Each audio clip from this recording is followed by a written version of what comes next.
Hello and welcome back to a brand new episode of the Pick a Side podcast.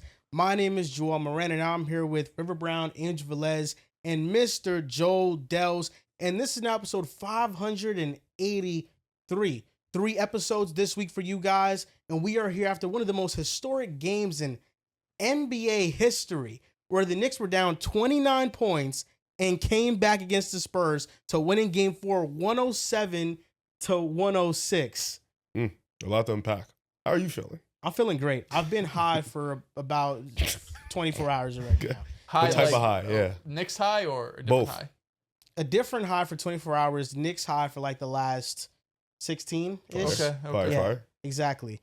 And then we just, we were just on the porch just recently, so that was hanging good. out. Had to do that before the show. Bro said, Get I'm nerves off down. an edible. I'm tweaking. No, because I get that. I saw that tweet. I gave it a like. Because your emotions are so much higher. You're so much more like locked in. If I was off like 2 or 3 edibles and the Celtics did some shit like that, I don't know if I'd be able to talk. It's so much easier to break down. I don't know if I'd be able to make a video. It's so much easier to break down. Like literally, it's easier to break down and just In like tears, you're saying. and and be Yes. vulnerable when Interesting. you're off an edible. It's so crazy because I feel like weed takes away your emotion. Nah. No, I think it makes it stronger. I, for years, did not cry. And I felt like weed was one of the main reasons. That's funny. That is funny. It just depends on your environment. Yeah. Like Yeah. if you're by yourself or you're watching with your cousin or Jess and you're watching a moment like that where you could just you Well could up, yeah. exactly, you know what I mean? You could be in the moment, you're not like out of some crazy bar. You hear first of all, the call was great. Mike Breen just at the end of the game, what did he say? He said one of the most improbable comeback in NBA history, the largest comeback in NBA history. It just that too hit me. I was like, damn, I can't believe that shit they crazy. just pulled this off. I was convinced we were getting a triple bang. I was convinced. I'm like, nah, the script writers went to the moon. We're If getting Brunson the triple hit bang. that 3, you get a triple bang. Easily. Locked. Locked if he hits that 3.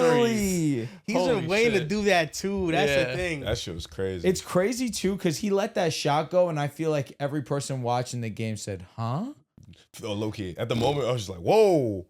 It was looked crazy. good. Yeah, I was just like, It damn. looked like it was about to be bottom. He shorted it because it was like 35 Yeah, I thought he feet. was going to go to the rim when he seen Wemby, but he just said, fuck it. Pulled up, and I was like, I oh, understand too. He wanted Yeah. space. He had it. shit. He did. Any logic goes out the window with the Knicks because I feel like if you are somebody that picked the Spurs before this series, you're probably not even feeling that horrible about your pick because they've been up by double digits in every single game. But it's the New York Knicks, and that's the thing that people aren't taking into account entirely is that this team just has a certain level of devil magic attached to them. Where I learned my lesson last year, the first comeback against the Celtics in game 1, I wasn't that glued to the TV when they were down 20. Then they came back in game 2, they were down 20, and it's like, okay, well, they came back in game 1, so I'll keep watching game 2. But man, the amount of 20-point comebacks this team has over the last 2 seasons, 2 against Boston, 1 against Cavaliers. The Knicks own the largest conference finals comeback in the fourth quarter in NBA history. And they now own the largest comeback in the NBA finals in NBA history. If the Knicks just won regularly in game 4, I probably wouldn't have been that emotional. But the fact that they came back down 29, Crazy. it felt like the final nail in the coffin of like, this is just demoralizing for the team that just blew it. And Mike Brown's decision to put in Jose Alvarado, I feel like just opened up the entire game for the offense. Jose Alvarado, he hit 2 big threes. He hit the layup on Dylan Harper where he sealed him. That shit He was had the fire, assist too. to OG. Like, dude, Jose Alvarado, he was just amazing. And I felt like that's what the Knicks needed because they generated 1.7 points per possession when both of them were on the floor together. And I feel like that is what really opened up the floodgates in the fourth quarter, just that lineup. And Mike Brown's willingness to use that lineup. And he hasn't been shy. There's been moments where he's pulled deuce for Jordan Clarkson. This Alvarado lineup has been working. And then, bro, Alvarado played 9 minutes in the fourth. Before that, he only played 6 minutes the entire game. To trust somebody in that moment and just say, we're riding with you, even over Mikal Bridges, who has been pretty awesome for most of the playoff run, that takes a lot of guts for a coach. And that's what I feel like Mitch Johnson didn't do when he continues to leave Fox, Castle, and Harper out there when they're all somewhat non-shooters. Castle can hit shots, but Harper should Fox have the ball can't. more. Yeah, and Harper should get the ball more. The decision to not bench Fox in those type of moments, I feel like is what caused Mitch Johnson versus Mike Brown being more aggressive. Mitch Johnson, I felt like there was nothing he could do to stop it, and he just did nothing. He could have benched Fox. He could have rested his guys. Wemby playing 23 minutes in the second half Kinda when need to. you guys are up. I think it was 18 No, points he tried. with 2 minutes left in the third quarter. He tried to bench him, though. He sat him 1 minute. But he saw the shit unfolding. He's like, Yeah. wait. You can't let this get crazy. And, it And then it still got crazy. Also, I'm going to have a LeBron moment where my dad texts me and he says, "Hope your day went well. Is this game over?" He texts me at 9:38. I text him at 9:42.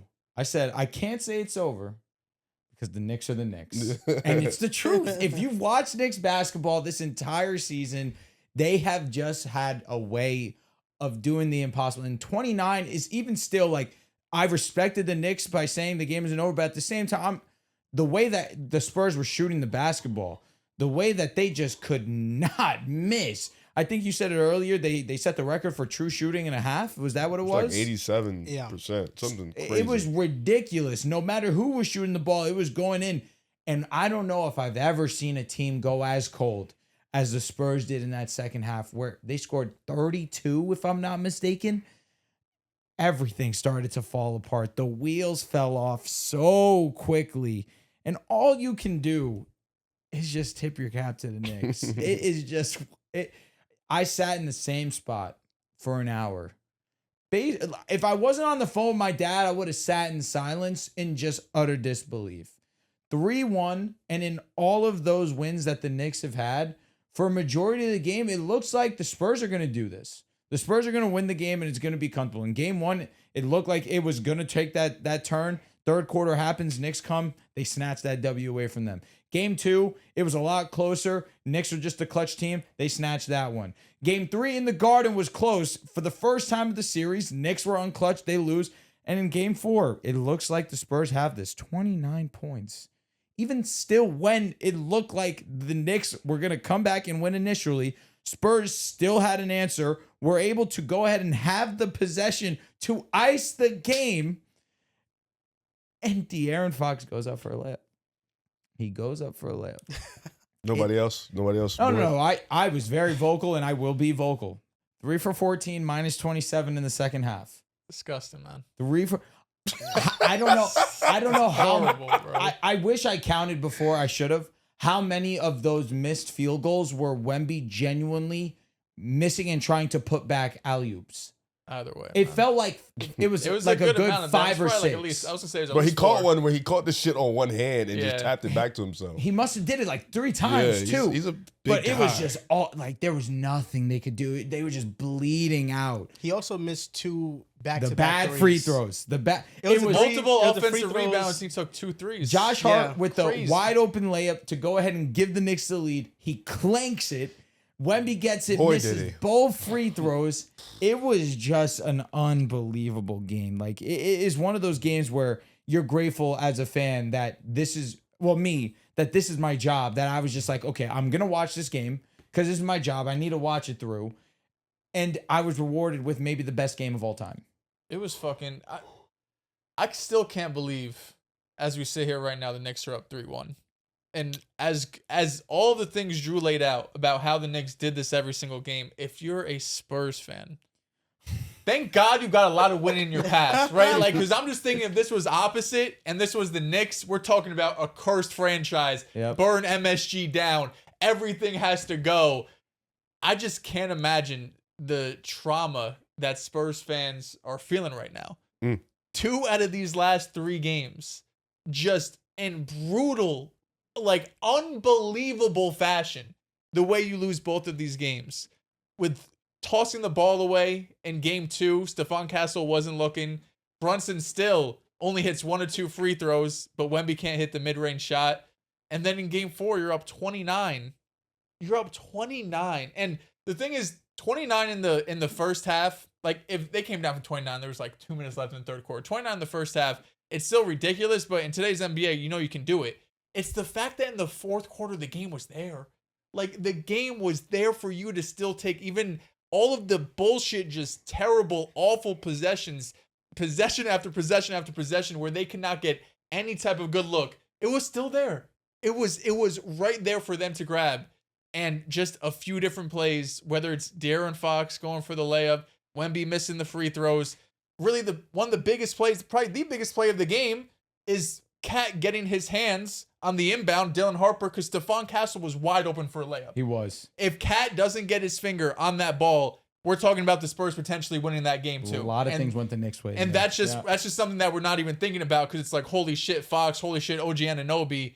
But Cat really was the reason why they sealed that game at the end, just putting pressure on the inbound passer. I can't even hate, man.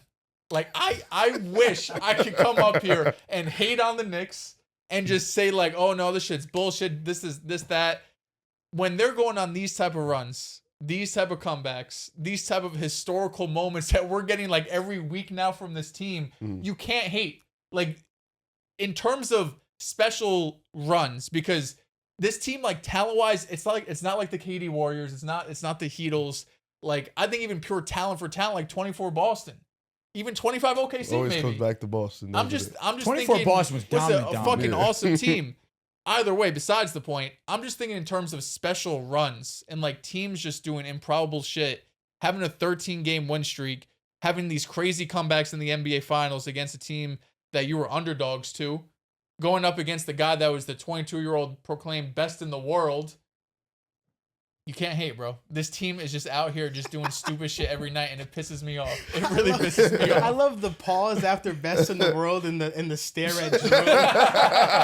The self-proclaimed best in the world. Self-proclaimed is crazy. Dude, I mean, yeah, I don't know, bro. I don't know. It was so much that happened last night. Like, even the Cat 3 when Keldon fell into him on the by the Spurs bench, that was crazy. The Jose Alvarado layup. Then you had the Hart clanker off the back iron. Then you had the OG block, which Fox. Listen, point guard 101. You got to know what the clock is. You got to know situational stuff. I don't know what Fox was thinking. He said he thought he had to step on him. For me, it looked like he slowed down a bit. I would have just ran the clock out. But for the most part, man, even the Fox moment, like, we could blame Fox for that moment. You're up 29 points. You let a team dig their way into the game. That shit, watching that shit in real time. And I'm like, because we're sitting at the bar, and I'm like, yo, Ruben, you come back. Like, I'm not serious. So I'm sitting there like, yo, you come back. Like, yo, you got time. As we're watching the game, I'm like, it gets like to the end of the third, I'm like, wait a minute. These niggas could really come back. And and Mitch Johnson also, like, he, like you said earlier, like, he tried to call timeout. But every time he called timeout, I felt like he had no game plan. He there just was nothing. Like, they just came out and did the same exact shit that they was doing before. The Knicks' resilience is crazy. They got a lot of unsung heroes on their team. I'm with Delsey. I still don't believe that shit happened, bro. That shit was like it. Just watching it in person, then the OG, for him to get that high for the tip-in, like, nobody boxed him out. That was Fox's fault, by the way. But nobody boxes him out. He gets the tip-in.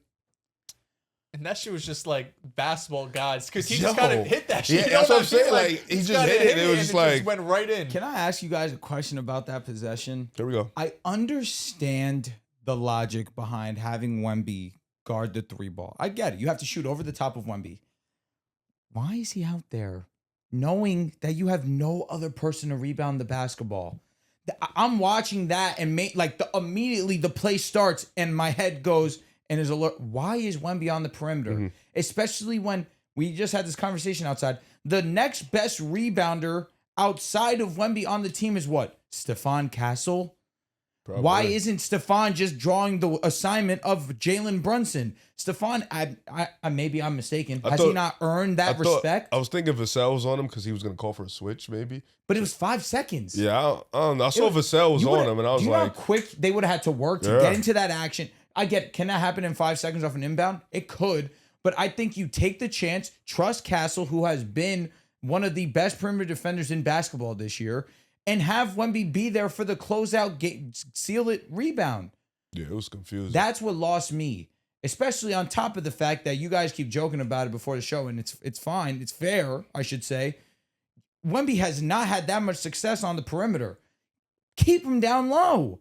especially against Brunson when you know that Stephon has done an amazing job against him when they've been matched up. Why not have that presence down there, especially when you're not running a big lineup? Could be fatigue. It's more fatigue to be on the perimeter running around. No, I'm saying like it could be like him going down there banging every other play. It's the last possession of the game. True, Why? true, The only logic is you want his length contesting a three because the three ends the game. I was talking about offense. Because you were saying you want him in the paint. No, I'm talking about that last possession Pardon. on Brunson Yeah, defensively. That was Fox's fault though. He didn't box out OG. He didn't box out, but at the same time, Like OG Fox came is flying. what, 6'2", He's 6'4". 3? You don't need to be tall to box out though. Just Put a body there. I mean, No, it's- but yeah, But he- Wemby's size, I'm with you. obviously. OG had a free At lane least though. would have got a you know? hand on it, and Yeah, OG but can't Fox get it trapped. clean or something. Fox trapped. He didn't need to double in that situation. Fox was just a disaster down the stretch. The layup attempt when you could have ran down the clock. And the mid-range missed jumper on OG. that's what they drew up.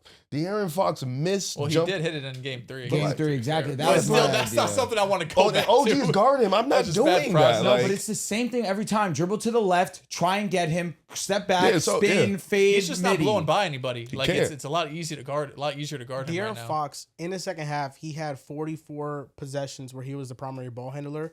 He only had 5 paint touches of those 44.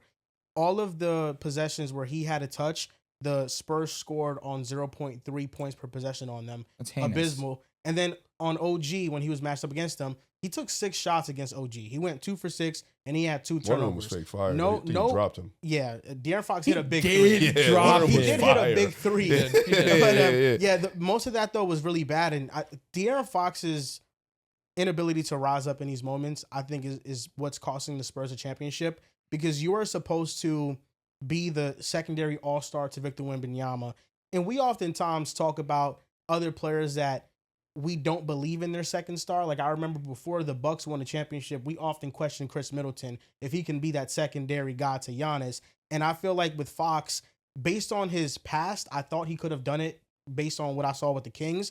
But this is a different version of him on the Spurs. This is a player that has regressed. This is a player that is not getting to the paint at the same rate, and they paid him a lot of money.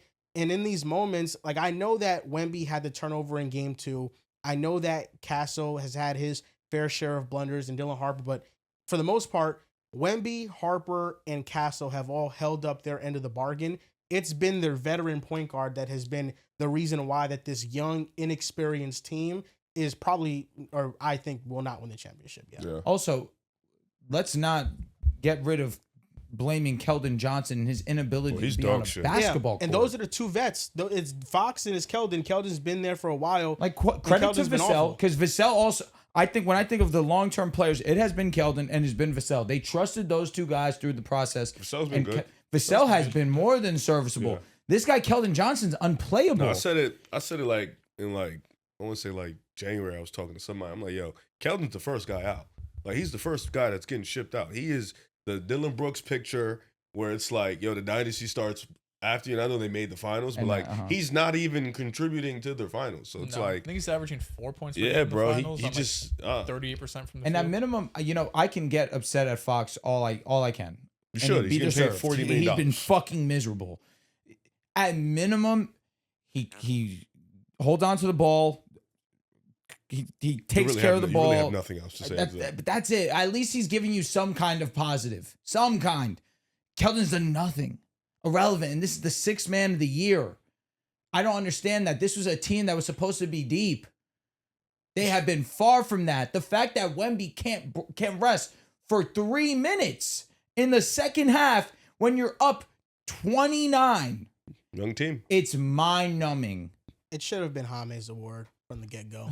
But nonetheless, I mean, the Spurs, it's been a lot of things that went wrong for them. I think the second half shooting, it fell off a cliff, but I also thought the first half shooting was very unsustainable. And I thought that they were just hitting everything. Like the quality of shots they got were pretty similar first half compared to the second half. It was just that they just were unconscious from 3. So once that came down, I just felt like the Knicks, that's when they were able to find their way into the game and kind of claw back at the lead. And once it was a 15-point game headed into the 4th, that's nothing. I mean, you hit 2 threes, you're down single digits. So at that point, the Knicks just went on a run. Like that 9-minute stretch to the end of the game, so much happened within it. And I understand people's when they say about the Knicks that like it's not sustainable.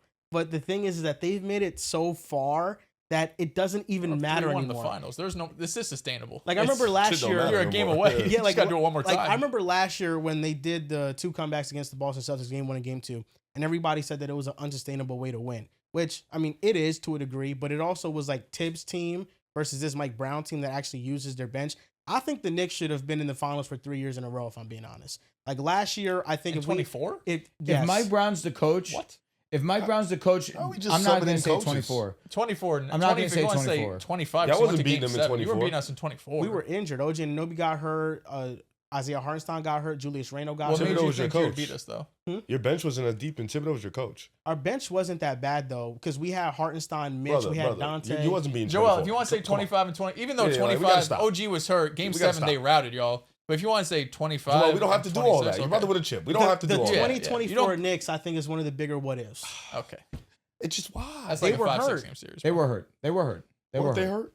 No. In 2024, We didn't have only Porzingis. KP. We didn't have KP? Porzingis. No, 2024. That's a big piece. It's a huge piece. It's a He got big hurt in the piece, but first at the round. same time, they dominated. I'm not going to agree with him here. I'm Oh, not. okay. I'm saying in game 7 we lost to Indiana, but bro, we were out They like swept everybody. Indiana. We did sweep Indiana. Close games. But it also Sure, took but they swept them. JB with an all-time shot. Yeah, game 1 was nuts. Indiana didn't beat them one time. And that year was probably the one year that I had faith that Randall could translate somewhat. Oh, yeah, and that was Randall, too. Come on, bro. That's food, bro. Okay, but nonetheless, 2025, I you just got think it. that Mike Brown has made a huge difference in our philosophy. We came back last year, but I just feel like with Mike Brown, our offense can get into these rhythms where the ball's moving around. It's not so reliant on one person. And they go on these like avalanches of runs to where they just look unstoppable. The fact that they've made it this far, I mean, it doesn't even matter if this is a sustainable way to win or not. They're in the finals winning this way. And I'm just really happy for all of the players right now. Like Karl Anthony Towns going from the perception people had of him before to now adding a championship to his resume. I feel like he deserves it a lot. Mikal Bridges, he'll never have the 5 first-round picks umbrella over him ever again if the Knicks get it done. JLin Brunson, the doubts about him being a 1A and also being one of the rare small guards to win. It's like him, Steph Curry, Isaiah Thomas, he would be in that type of company.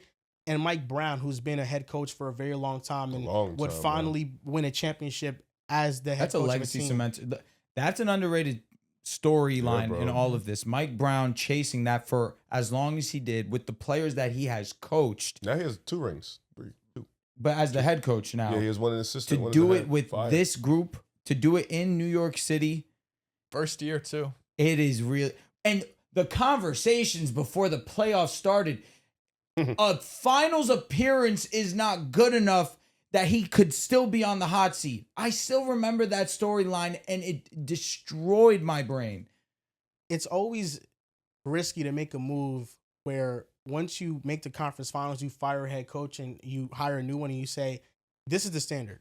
It's conference finals at the very least. If you make the conference finals, it will probably still be viewed as a failure unless you make the NBA finals. And if that, you have to win the NBA finals or at least lose in a convincing enough fashion to where you're not doubted. And Mike Brown has exceeded all those expectations and the players love him. They've bought into him completely. And I just really feel happy for like dudes who've been around the Knicks their entire lives, like Mike Breen and Walt Clyde Frazier. They've been commentating a lot of sorry ass teams, bro. Like Mike Breen, he's always been on primetime because he's one of the best commentators ever. But he always was commentating for the Knicks and MSG. That's he would commentate for them all the time. And bro, he watched some very bad teams. So did Clyde. Like they had to sit through so many bad Knicks teams. So to finally have this team is like bringing so many people together, I think is the best thing about it. And a lot of these guys have been underdogs their entire lives, and to win a championship in New York, of all places, even if you don't think this Knicks team is the best team ever, this run is one of the best runs in basketball ever. And shout out to one of our guys, Alvaro. He's the Knick fan of the group. He made an excellent point, and it's true. For you to win this game in the fashion that you did, of course, is amazing in and of itself. But to put yourself in the NBA Finals up 3-1 Now the odds are in your favor. Now statistics go and tell you, all right, you basically you're going to be NBA champions. It's only one team. There's a that blew lot it. more One team. comfort you sit with now because if you lose that game, let's say the Spurs just continue to route you guys up. You go back into San Antonio 2-2. No Knicks fan believes that the series is theirs. You're shitting yourself. The only belief you have is that the Knicks are the Knicks and they've been in positions where they've been losing and they can come back. But going back to San Antonio, they have all the momentum, especially after round. You guys came back 29 down. You're up 3-1. Now the stats tell you guys are going to be okay. I can't believe, just getting back to the end of last night's game, how scared you could tell the Spurs were. I'm not even trying to be rude. Castle for sure. He hits clutch free throws. Demon. But you just felt like there was this weight on the Spurs as the game was going on. Every offense possession, they were stumbling over themselves. It was young. True. Really no type of good looks. I guess Vassell did maybe one or two, got a couple open threes. But for the majority of that fourth quarter, it was tough shot after tough shot. Let me ask you a question. Have you ever been in a position where you've been playing against somebody, you're winning pretty comfortably, and you start to slip up and the game You start down in your mind, you're like, for whatever reason, you just start to, I'm not blowing this. There's no way I'm going to blow this. forget everything. I'm blowing this. You forget everything I'm that's going got you to. there. And then you start to really harp on it, and that's when you start to fuck up the most. Yep. That is one of the most terrible feelings in life. And you think, or at least we think, these players, they're just unconscious, right? You're going through it and you're up 29, you got to the NBA, so why are you even thinking that? But I think last night was just a prime example. I mean, how many of just like the boneheaded turnovers, whether it was De'Aaron Fox throwing it to Stephon Castle at midcourt, and Castle never looked for the ball. You had Castle stepping out of bounds at the baseline after you saw. He also wasn't out of bounds, but forced the referee to make that call. Defense. It was good defense. It was a terrible possession. Castle gets the ball basically on the baseline, has to try to put some bullshit up on Josh Hart. Harper falling over Exactly at half throwing court the where ball. he That just shit threw fried that me. shit directly to, I think, Brunson or OG. Mhm. I mean, just like so many possessions that were just unnecessary. I mean, credit to the Knicks. They forced them into those positions and into making those mistakes. But I don't know if you're a Spurs fan how you slept last night, bro. Like, I really don't know if I'd experienced that as a fan, I would go to sleep that night and just be like, it's gonna be okay. I think it's also crazy because you have 3 guards out there, and you still make bro. the mental, the mental Ball handling errors. shit, It just like, it doesn't make sense, decision-making. and it just shows how young they are. And I think Spurs fans are De'Aaron's sweeping. not young, bro. Oh, I wasn't even talking about him. I'm talking about the other 3. De'Aaron's not Hundreds young. are bro. He's gone. I'm He's sorry, gone this bro. summer. I've been saying that, I'm so I'm not sorry. worried. He's not getting traded. If I'm a He has Spurs, to. if I'm a Spurs fan, there I is think they're no good. player. There's no player I hate more and want gone more Fox. than De'Aaron Fox. But they could sleep better than other teams because their players are super young. I can't No, say for Keldon sure. Johnson's But probably you are Yeah. no discredit to the Knicks because what they've done. Yeah, no, I'm with you. They've given away like 2 games that Agreed. maybe not given away because game 2 it's tied, whatever. Game but 1 you was a have fake giveaway. 2 opportunities where you could be up in this I'm series with you. 3-1. You definitely feel it's definitely a sour taste in your Yeah, mouth. like You you definitely feel like away. you're leaving meat on the I'm gonna bone be right honest now. with You are. the way that game 2 ended. I understand that the Spurs looked like they were going to steal that game back from them. I'd argue the Spurs were in a prime position to win that game. They threw it away. Game 2. Game 2 Yeah. for sure. Mhm. You get the stop on Brunson. You get the ball. You have times on your side. Oh yeah, You are cruising. yeah. You threw it away. That's what I'm saying. Game 2 and game 4. But that's okay. I understand Yeah. because game one they were really dominant early. Wheels fell off. yeah. And Brunson went crazy in the fourth quarter. This one, game 1 feels similar to game 4 in a lesser degree, obviously, where the Knicks are down 29. But in game 2, you should never lose that game. I'm saying game 2, the Knicks were really in control of that game. Mhm. Like that was really their best performance, in my opinion, until the very end, where Spurs just started to play their brand of basketball. They gave that game back to the Knicks. Yeah. In game 4, the Spurs played excellent basketball, and the Knicks just could not miss down the stretch. Yeah. They executed at such a high level. I think if you're a Spurs fan, big picture, it's like, yeah, you still got Wemby and Castle, and like obviously the future's so bright. But you can't sit here and be like Spurs fans are cool with this. Like, No. You know what I mean? No. This has to be devastating. Even though the future is so bright, I think it's an opportunity to win a championship. It gets overblown. And I know sometimes with these young teams, we do end up seeing the potential realized. But health and variance are just two things in the NBA that can change from year to year. Yep. OKC, they're probably the most talented team top to bottom this year in the NBA. On paper, they should have repeat, but health is the reason why they were held back. There was a team a decade ago that we saw 3 future MVPs on the same team, all young, all 22 years old in OKC with KD, Harden, and Westbrook. And then they end up trading Harden and they never make it back to the finals with that core and they have to rebuild. Yeah. These things are not just given. And if you're a Spurs fan, like I understand, you could tell yourself that, we can be back here because we're so young. And I would bank on the Spurs being back in this moment because of the talent that they have.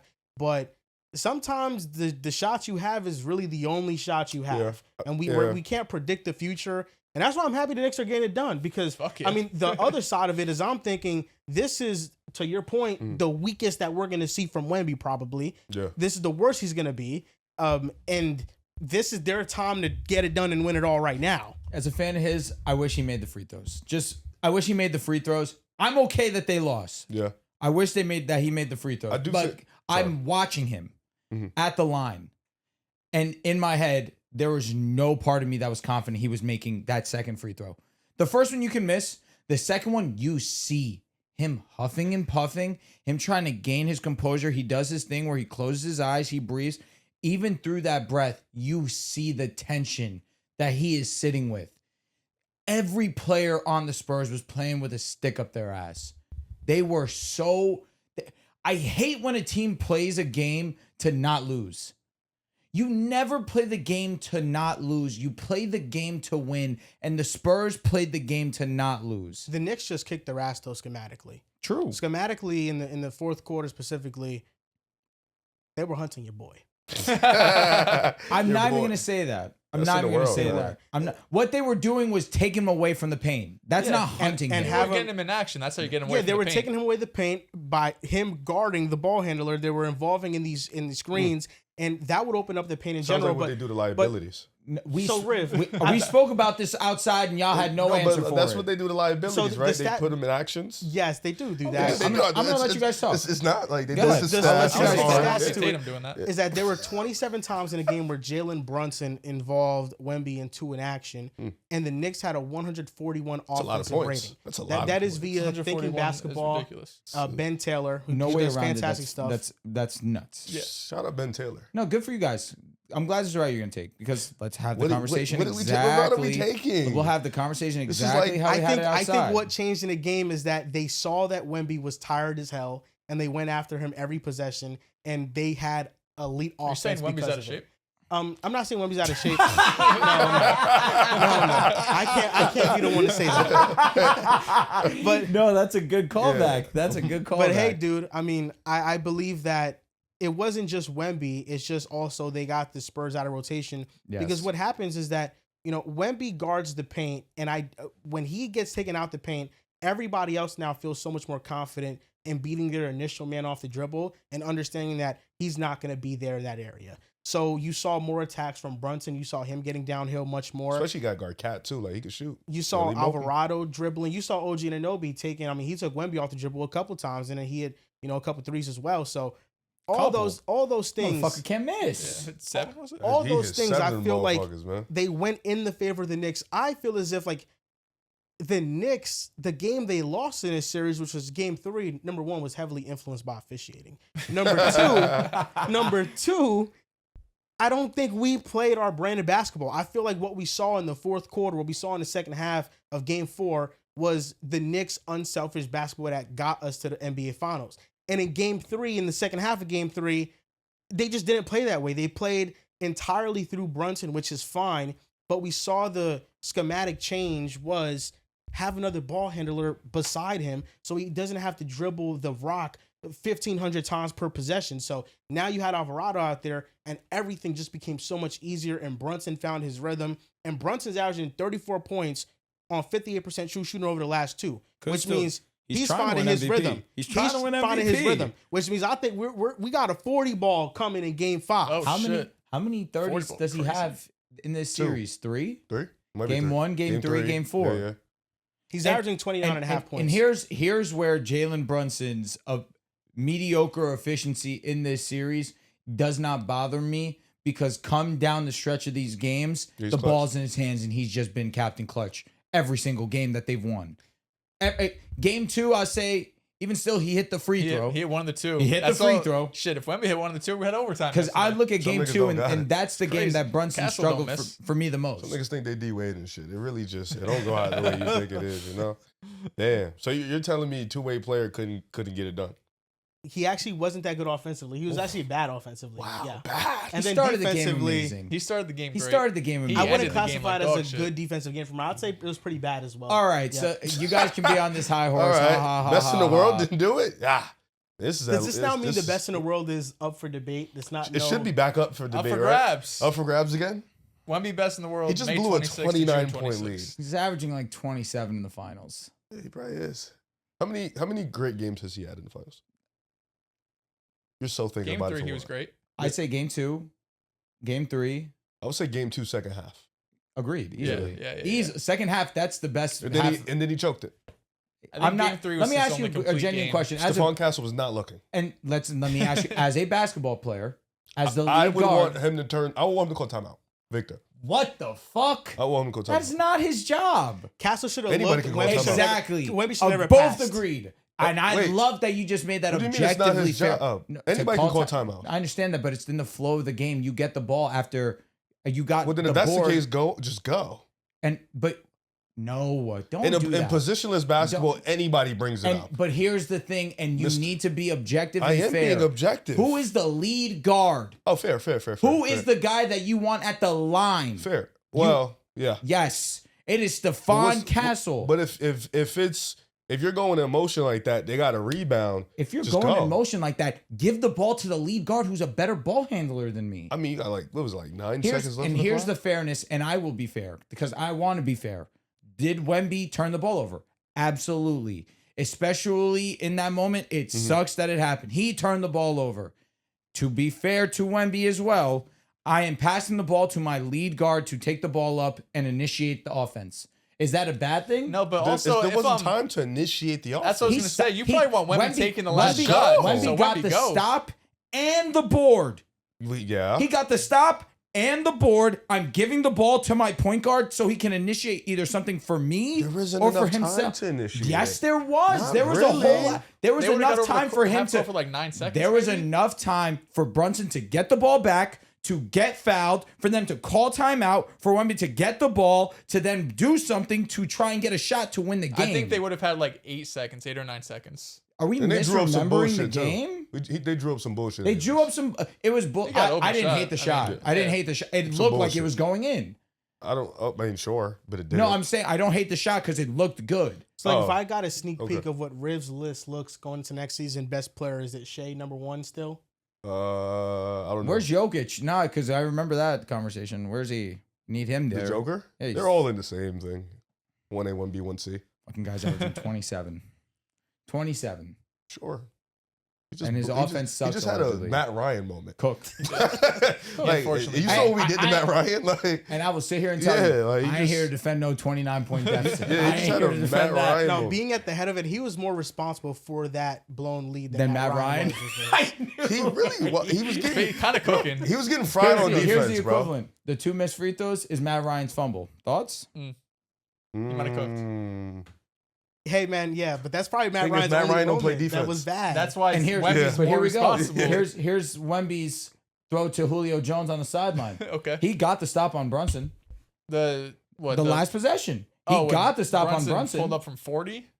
Just- Yeah. because he took that shot because he saw Wemby in Is front it of him. is it a stop or just I he don't missed? know if that's like Wemby did all he could. He got the he pulled up from 40. I understand that, but his presence was the reason why Brunson decided to do that. I'm not even. This is I mean, hilarious dick suck. code. Wait, decided to shoot the 3? To pull from 35. Oh nah, that's not why. He saw Fox doubling and he knew that he would have numbers on the offensive board. So that's why he just launched it. Yep. That's why. That's why. He saw the double coming, and Brunson said, let me launch it because I'm going to have numbers, and there's nobody to rebound. And then, I mean, he was right. OG came in. All I'll say is I don't think that stop cancels out the 2 missed free throws. No, absolutely not. Okay. That's what I'm saying. Okay. No, because I'm still not canceling out Matt Ryan's entire game. Yeah, you know what I mean? Of course. I'm throwing the correlation. I think it's a small part of the story. But he got his stop. I don't know. When I'm thinking of a stop, I'm thinking he's trying to break you down. He pulls up, you block it, or he tries to get past you. It was 5 seconds left. For Wemby standards, he was straight bad yesterday. He was bad game. Yeah, for Wemby, for Wemby, of course. It's Wemby, of course. He and they bad. blew a 29-point game. I'm not here to defend it. All right, Drew. Objectively, I'm watching the playback from game 2. You know how much time's left? It was like 10 seconds. When after he got the rebound, it was like 10 seconds. Okay. Here's the thing. Wemby, like, I get what you're saying. The lead ball handler should come to the ball, but Stephon didn't come to the ball. The issue is he looked over his shoulder. No, he's the way he's looking. Like when you, so if like you're right there and you have the rebound. If I'm coming to the ball, I'm looking and I'm like, yo, you're about to pass me the ball. Stephon kind of was just like, okay, you got it. Let me start running. He didn't put his hands up, to be fair. He made eye contact. That's why. He did. Eye contact would have fucked me up. But it's the hands. You got to be like, yo. I don't disagree. That's why I was like, I get what you're saying. But like Wemby should like. I just saw too many people saying Wemby threw the game away. And They I both probably agree. did. I think Wemby was the He also one fouled who right had after the that. turnover. Yeah. He had the foul, Yeah, that which was bad. sucked, especially given the fact that he had just gotten the stop on Brunson and he got the ball. It was really I did see the eye contact. He really stared him down. Like he looked but at him and he turned. didn't put his hands which is up. Crazy. He didn't put his hands Stephon up. Castle he's good enough. He should know better than. But he also probably knows I don't want to get the ball so close to the sideline here. Let me turn the other way. No, they were right next to the sideline. He was pretty They were close. right next to And the also sideline. the issue is they're saying Wemby threw the ball right on Castle.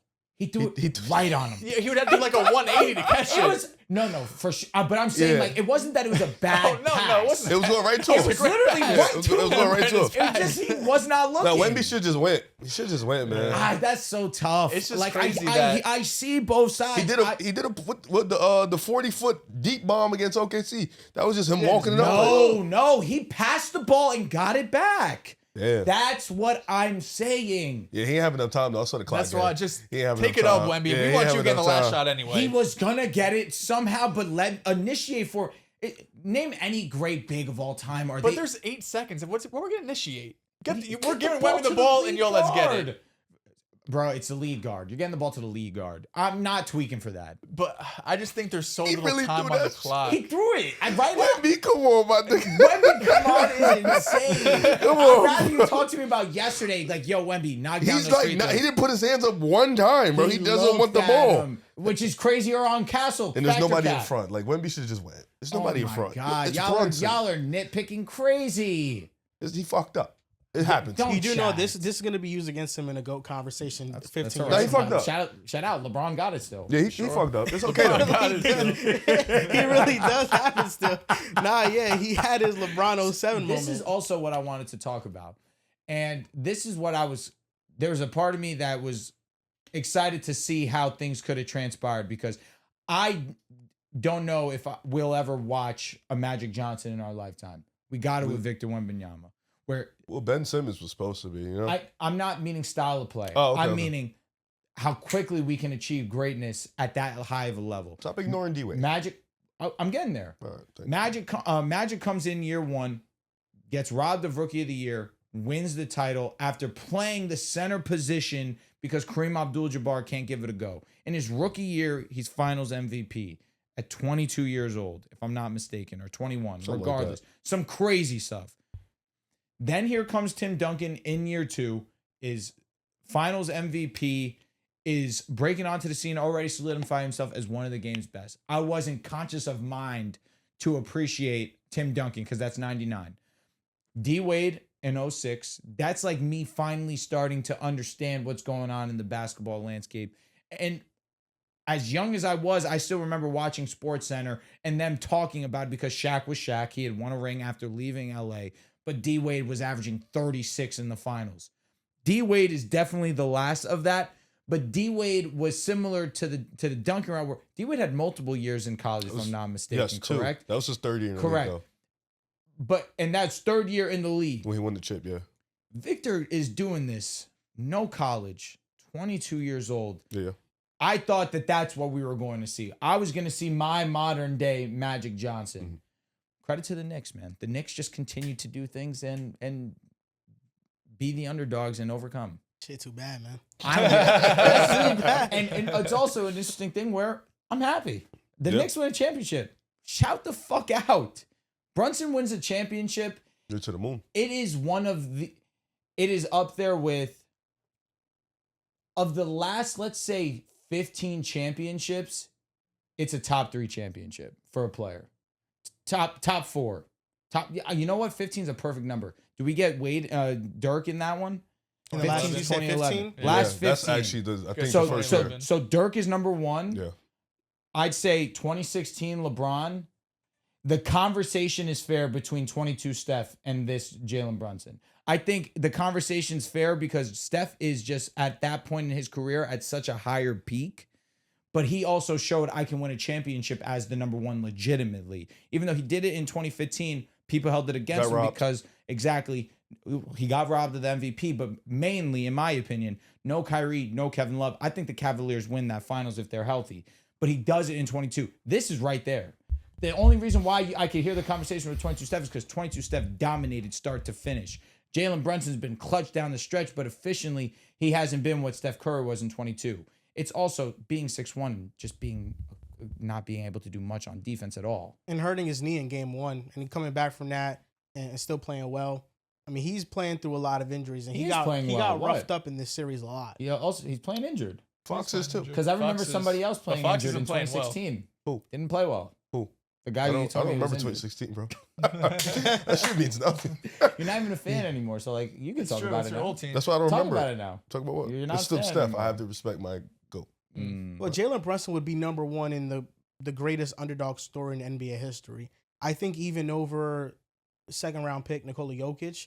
I just think because of Brunson's height and his size, that would make it a greater underdog story. And the level of competition in this run, I think, was better than the competition that Jokic faced in 2023. It's not a knock, just being objective. I don't know. This Spurs team is better than any Spurs team team's they better played. than everyone they've played. And that I think of more underdog stories. I can't really think. Was the Lakers team ass? Like y'all talk It's a about good the team. Lakers team like it It was was a solid ass. team. You talk about the Lakers team like it was ass. They I showed swept no us. respect. They were I a showed good them- team. It's LeBron James and Anthony That is Davis. the team I showed the most respect to in that run. As you should. But comparatively The Wolves. to other like great teams, The Wolves. It's a young. I don't Wolves show team. them- Nah, that was a great defensive-minded team. I don't think they They were were a ready. solid team. I don't think they were ready. Solid. They didn't have great synergy yet. It was like what 22. They weren't ready. Yeah, they What was about the younger, so- Suns? They were ass. Solid. They weren't Pick the ass. They were Suns. solid. You picked the Suns. They were Pick the solid. Suns to He win. loved Their They're depth solid. was Moment in time. black. They were solid. We can say they were I solid. don't know if I team. picked them. Maybe I did. No, I don't- I you don't definitely did, bro. You I don't probably know. did. That's Maybe when I you did. were fucking hands and knees. for the Suns. Chris Paul got hurt. He did. Hey, Here we got go. Here we He go. is garbage. Jack Londale was given better minutes than Aiden. Yeah, that was the problem. sad part. That was the Yeah. problem. No, yeah. So, but I'm just saying that like the underdog story for Brunson, I think that is the greatest underdog Might be. story of my lifetime. I think it's as That's simple as that. easy. I think Brunson, he's about to cap it off. Tom Brady. I think you're talking about small guards. If It's you're different. going literal No, underdog, that's what I'm saying. size, That's what I'm saying. Like I think like Tom I can't Brady, think like right now. I'm talking about I can't think of an underdog story. Like maybe like Muggsy Bogues or something like that. And Tom But, Brady's a yeah. great one. Tom Brady went in the 6th round. Is the greatest ever. That's why I go. I'll go in our lifetime. He's our lifetime. Tom Brady's definitely a great one, but Brock he Purdy? was drafted before I started watching. Nah, he ain't win a chip, man. Fair, He ain't win a chip. fair. Last pick in the draft. Brunson's about to win a man. chip, man. It's over. Last pick in the That's what I'm draft, saying. and you get 50 M's in the NFL. That's unheard. He's of. really but good. Brock got Oh, carried. Kurt Warner. Okay. Kurt, yeah. Okay. That was It's just naming different. If underdogs. Brunson got carried, then I'd agree. Fair. Brock did not get carried, bro. Come on, man. I'm ignoring Please. that. Let's ignore that. Please. Let's have an What hour and a the half show. fuck, Let's bro? ignore Come on, that. man. Bro. Look at that roster. Come Are on, you that's not even in the crazy. league no more? But I mean, the offense like, is crazy efficient. Ayuk too. not even in the league no more. Ayuk is dead out of the league, bro. He's not in the He's league done. no He's more. fucking Shattered done. his knee because of a Bro, pass party through. no Fred, no Nick Bosa, they still make the playoffs. No Talk- Fred, no Nick, they still make the No playoffs. Ayuk. see Ricky this? Pearsall They shot won in a the playoff chest. game. They won a dead went ass into playoff Philly game and won. against He was Philly. batting. He had three No, bad he plays. wasn't. He had He was three bad clutch. plays. That He was was it. He was clutch. He He threw was clutch. 2 picks. You He talk did. to me all the time about this Zach Wilson fourth quarter against was it the Steelers? Bro, one of the Yes, touchdowns the was a Steelers won. goddamn jet sweep. Brock was solid. Is that He wasn't Juwan? bad. Not, was it Juwan? I think Juwan threw threw the it. TD. Juwan threw the Yeah, TD. Juwan's a yeah. demon. Bro, that was a Shanahan masterclass. Purdy was all right. Chill. Forget Purdy was about. all right. Yeah, he was cool. I'm not gonna say he was a great. We're in that not game. gonna erase Brock Purdy scrolling to the opposite side and fucking dotting up for a tud. He got some great plays in that game, but overall, it was a very mediocre game. He's a better It's player a tough performer game. than It's Jordan in Love. Philly on the road. Is he better than JLin Brunson though? I don't think he's better than JLin. No, No, Jalen no, Brunson no. got it. Like Jalen Jalen Brunson got it. is without a shadow of a doubt, most important player on the Knicks. Brock course. Purdy's not the most important player on this He's team. not the fifth though, right? Kyle Shanahan is. He's not the fifth though, right? Like we've walked past those, right? No, he's not the fifth. Okay. If you could keep Shanahan or Purdy. If you're saying Shanahan doesn't play, to be fair, No, you're he, saying he doesn't play, but he's the most valuable person on that team. stat. I can't say that Mike Brown's more Shanahan valuable isn't than just Jalen I'm as Brunson. saying heavy dude. person, the most important person on He's the not a 49ers. player. He's not a player. Here's the one caveat where he could throw this at you, and you can trade Shanahan. Technically speaking, Shanahan is He's a staff. He's could getting be on multiple the first trading round block. picks. He's getting two first round picks. He plays there, run his Two little second ass round over. picks. I mean, bro, we gave up a first and a second for Sean Yeah. Payton. Shanahan probably gets 2 firsts. And I'll tell you what, I'll do it again. Me too. I'll send the house for Sean Shanahan. just got some bread. Selfishly, I it wouldn't matter to me, but I do want Brunson to win Finals MVP just to have just to cap The everything off. trifecta. Yes, Get the that- championship and Brunson gets the MVP. and the NBA Cup and the Eastern Conference Finals Forgot MVP. about the NBA Cup. Be the first ever. He would First have ever. won all 4 awards in one run. Where does the season rank all time? Like, this It's is one the of the best best. seasons If ever. he's the only To guy be to fair, ever just win an NBA accolades Cup. only. To be fair, Yes. you close out game 5. Your playoff run is 16-3 with the greatest comeback in finals history, with the best comeback in Eastern Conference Finals history.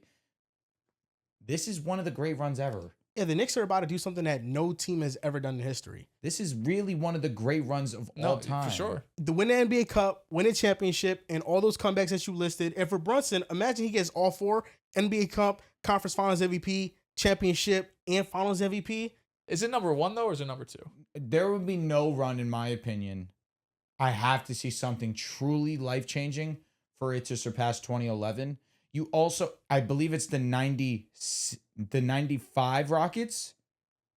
They were underdogs in every series. Correct. The might be- 95 Rockets need to be Or in that- 94. I'm not sure which one. Whichever one they were on the road for every series. I could check. And whichever one they swept, that's 95. Orlando, 95 yeah, because yeah. they swept the Magic. So 94 95. went to 7. So that 95 Rockets team has a seat at the table, but it's that 11 Mavericks that I feel like somebody has to do something truly life-changing for me to put them over. But- And to be fair, 29 points down, that's Yeah. pretty life-changing. This Knicks team is better than that Mavericks team, though. Think talent for I talent, think talent for talent. it's better. It's a real conversation. But that Mavericks team wasn't about the talent. It was No. really That's about. why- You That's think how Cat- that's how Cat the isn't- Knicks are too, though. Dirk isn't bitching Cat? He probably is, but I think Cat's giving him work back. Okay. And then they Cat's have gonna hold the But what OG. happened with the Tyson Chandler on that back line? We got Mitch. Mitch Yep. would play a lot in that series. Maybe not. He But was they could gassed also after just- 5 they minutes. I'm could going to be space out honest. too. The Mitch minutes were hard to watch. It's because He was getting bro. gassed He's in the gassed first after quarter. after 5 minutes. He has to sit down. Doug Porty came in. Yeah, Did you know Huck Porty +3? there you go. He was solid in his minutes. The Sohan minutes were crazy. I couldn't believe that he touched I was the shocked ball. he The was on Deuce the minutes court. at the start of the fourth killed me. Bro what? hit the side of the It's backboard. really killing me. What Got- happened to Deuce? He hit the side of the Just backboard, can't got hit fried, and Mike Brown said no. Jose I- took his What has snatched been his chain what has for been real. beautiful for Mike Brown, and you talked about this earlier. Bro trusts himself more than any other person on planet Earth, Yeah.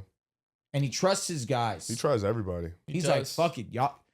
It's That's on the working. team too, though. That It's whoever has you know, it. you're not too big He- to. Deuce isn't too big to he sit tr- down. he Mikhail tr- isn't, He trusts himself so much that he sat the guy they traded 5 first-round picks. and it was the right move. And a Yeah, lot of boom. coaches should take notes because a Boom. lot of Mitch. coaches don't like to do that. shit. John- Why the Johnson. fuck is De'Aaron Fox still playing Or 50 Wemby. minutes?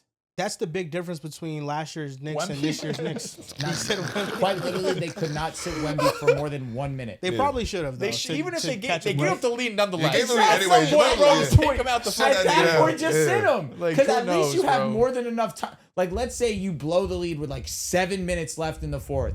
All right, now Now he's- Wemby has yeah, rest and yeah. he can come in and get it back for you. Yeah. Or just sit Fox, man. For love of God. You got to do something. At this point, you're down 3-1, but Mitch he's stuck in his ways. Let's try everything now. Down 3-1. I'm going to tell you this, and my brain's just jumping all over to things. There are very few left hands as good as Dylan Harper's. Yeah.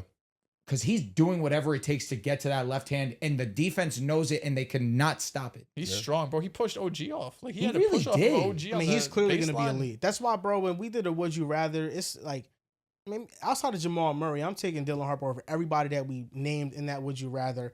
Obviously, the comments are just very like recency bias and stuff. I didn't read them. Like they What did always say? will be. Oh, they said it's crazy to take Dylan Harper over Trae Young. Like after next season, who will be viewed as a better player? Shut the hell up, would you, bro? Is it crazy? I don't think so. Come on. What'd you say? I didn't say anything. Come I wasn't on, even there for that. I didn't say anything. No, bro. You're rubbing.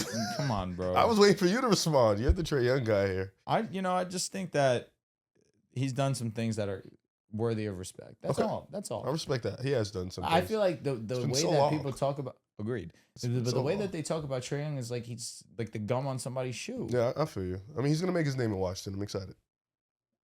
Are you though, bro? I feel like you. I love DC. You know that. I love to go to DC and stuff. He's gonna make his. What does that look like? He makes his name in Washington. I feel like he's made his name in Atlanta. I don't know, dude. I'll be honest. If he's better in Washington than he was in Atlanta, I'm gonna that's say this, movie. bro. fucking ridiculous. I'm gonna say this, Movie. bro. If you still believe in John Morant, I can fucking think that Trae Young's gonna be good. Have you ever actually heard me say anything about Yes. anything? Stop. Unless I'm gonna talk about Ja. Stop. Do I still believe that you believe John Morant can be good in the NBA? Yes, I do believe You may that. think that, and I may never say it out loud. Do you believe it? I won't answer that question. You should follow that route. Just sit privately. What's your thoughts? Mans like me will stand 10. I feel you. Yeah, that's why John Boogie's supposed to be your guy. I watch his videos every day. His highlights. I respect that. He's got the best shoes in the I watch his every day, man. Yeah, I just played with him in that NBA Streets thing. Yeah, you man. wasted your time. I did. That shit was terrible. I hate that game. I'm not buying that shit at all. I hate it. It's funny because you played one game of it and you were like, "Yeah, I'm done." I felt the same way after playing one game. I ain't even finished the game, bro. I was like, oh, that shit is terrible. Yeah, we're talking about NBA The Run for the audience listening. I feel like it's cool. I like the model of going like to the NBA Street route. I never played NBA Street because when I was younger, the games that I really played were just like 2K9, 2K10, Nah, this shit NBA is Live diff. 10. That's when I really started playing sports games. And I always was a Madden head. I played Madden 08 a lot. That was the first Madden I really played a lot. Did you see the new Madden changes they made for this upcoming year? No, what are they? Okay. There's a few different things they're adding. So they're adding the tush push. The way you do the tush push Yes. though is like a Yes. meter. Facts, I saw You've seen that. Yes. They also have a catch meter now. But there's I saw a lot of stuff for franchise because I don't really buy Madden, but I just like to see what they do for franchise just in case one day maybe they get me. They added a bunch of different shit though. So much, bro. So they added, what is cool is they added, all of the different like tags. So you could like transition tag, you could do right of refusal, like first round, second round, third round transition tags, all of this stuff. They added more stuff in the contracts where you could add like void years and guaranteed years and like signing. I guess they had signing bonuses, but the way it works is because I would Bango put a video out on the franchise and I watched it. You can't create your own custom contract anymore.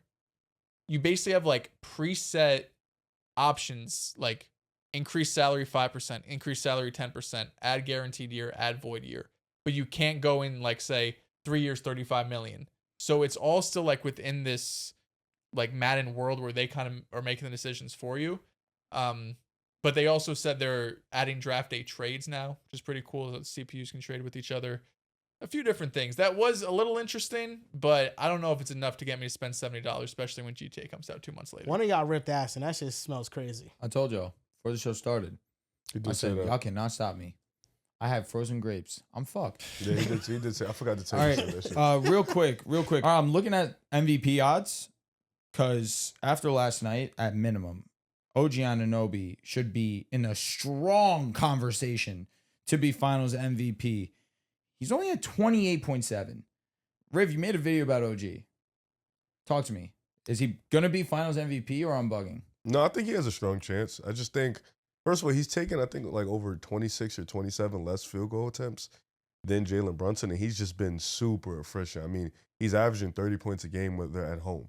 So, like, and then on top of that, you have the defense, which he's been amazing at, just being able to contain Wemby, also being able to guard Fox, the versatility that he brings. And I know Brunson's the guy. I know he's the best player on the team. I know, his fourth quarters have been amazing, and I'm not going to take that away from him. I think both of them deserve it. But when we're talking about from quarters 1 to 4, the consistency that OG Anunoby has placed, along with the efficiency.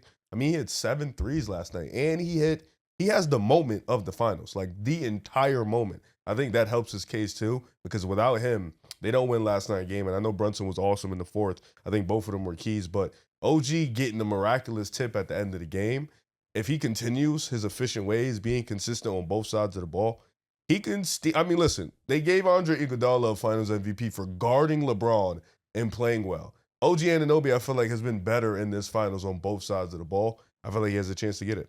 The one thing that Brunson has in his favor is the ball's always in his hands. And in the fourth quarter, he has shined brighter than any other player. You have a fair point with OG also having a tip in to win the Knicks the game, on top of hitting 7 threes in basically the game's what should be a game-sealing series, a game-winning.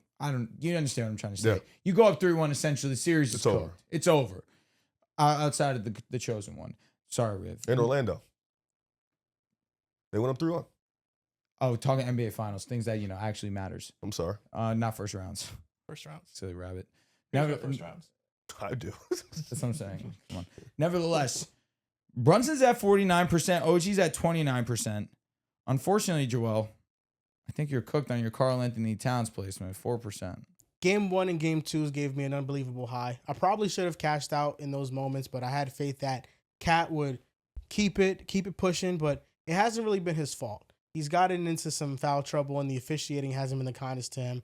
He has been the guy the referees have targeted. Picking up 2 early fouls in Game 4, he had to sit out for most of the first quarter, and then the offensive foul on Wemby was ridiculous. Yeah, like I don't think that should have been a foul. Should have been a no call. That's exactly what I'm saying. Change it to nothing. Yeah, but nothing on Cat. He didn't even try to he didn't really hook him like that. He definitely trapped his arm once it was there. I don't know. Once it was there, it wasn't like tight to his body. It didn't feel loose. super intentional. Did you see Wemby's arm? Or I'm bugging. Wemby's also keeping his arm in there.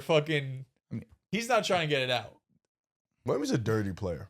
I think it's time we just come to that reality, bro. You're soft. Since when? He mushed the shit out of JLin Brunson. Well, I mean, he does have two pretty you're crazy soft moments. Suddenly? Oh, no, I'm not soft. No, you're being soft. If I was Brunson, I'd have knocked his ass out for mushing me like that, personally.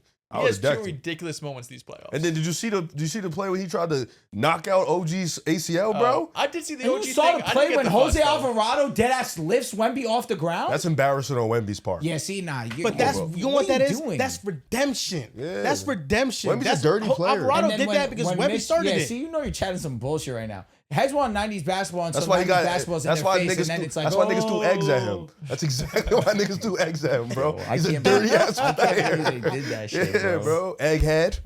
Nah, bro. That shit was bomb. They shouldn't be doing shit like that. That's kind of crazy. That shit pissed me off. Yeah, bro. He's in enemy territory, man. He really is. He ate that elbow from Mitch, too. Listen, to be fair to Wemby, where he's been dishing it, he's also been receiving it. Facts. Like he's taking it like a champ. He's not being a bitch about it. He's not complaining to the refs. And that's what was bothering me about yesterday's game with the Knicks. The Knicks were allowing the refs to dictate their level of play and their energy towards the game. It was obvious they were more focused on the refs and Wemby than they were on the basketball game. Second half, they just started playing their game again. And that's what really turned the tide for them. If they just would have chilled out in that first half, they could have pulled it back a little bit sooner. They just they just lost themselves in that moment. Shout out to halftime because they were able to gain their composure back. Because second half, the refs were not, and they did not play a factor in the game at all. Yeah, my Cat stock is cooked though. Done. $259 on Cat on Poly Market, and now it's at like $24. It's went down a ton because games 3 and games 4 they've been quiet. The conversation between Brunson and OG. If the NBA Finals ended today, if it ended after Game 4, I think there is a real case for OG Anunoby to be Finals MVP for what he's done offensively and defensively. He's averaging 23 on the best true shooting percentage of any player in Finals history to average 20-plus points per game through 4 games. The efficiency OG has been playing at is just absurd. But with that being said, would I be surprised if in Game 5 or Game 6, OG has 13 points and Brunson has 33? I think the only reason why I'd be hesitant to put money on OG is because of there could be a game where he just isn't going to score 20. Maybe he scores like 14 or 15. He's still super impactful, but JLin Brunson consistently, he could probably get another 30 in this series. I think it's probably inevitable he gets that. He's averaging 29.5 points per game.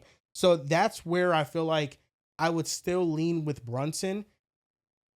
But then also, for all the efficiency talk, the Knicks need JLin Brunson to take all these shots. Yeah. Like, I know it's not on the best efficiency, but he's averaging 29.5 points, almost 5 rebounds, almost 5 assists, 2 steals. He's creating 42 points per game in these NBA finals.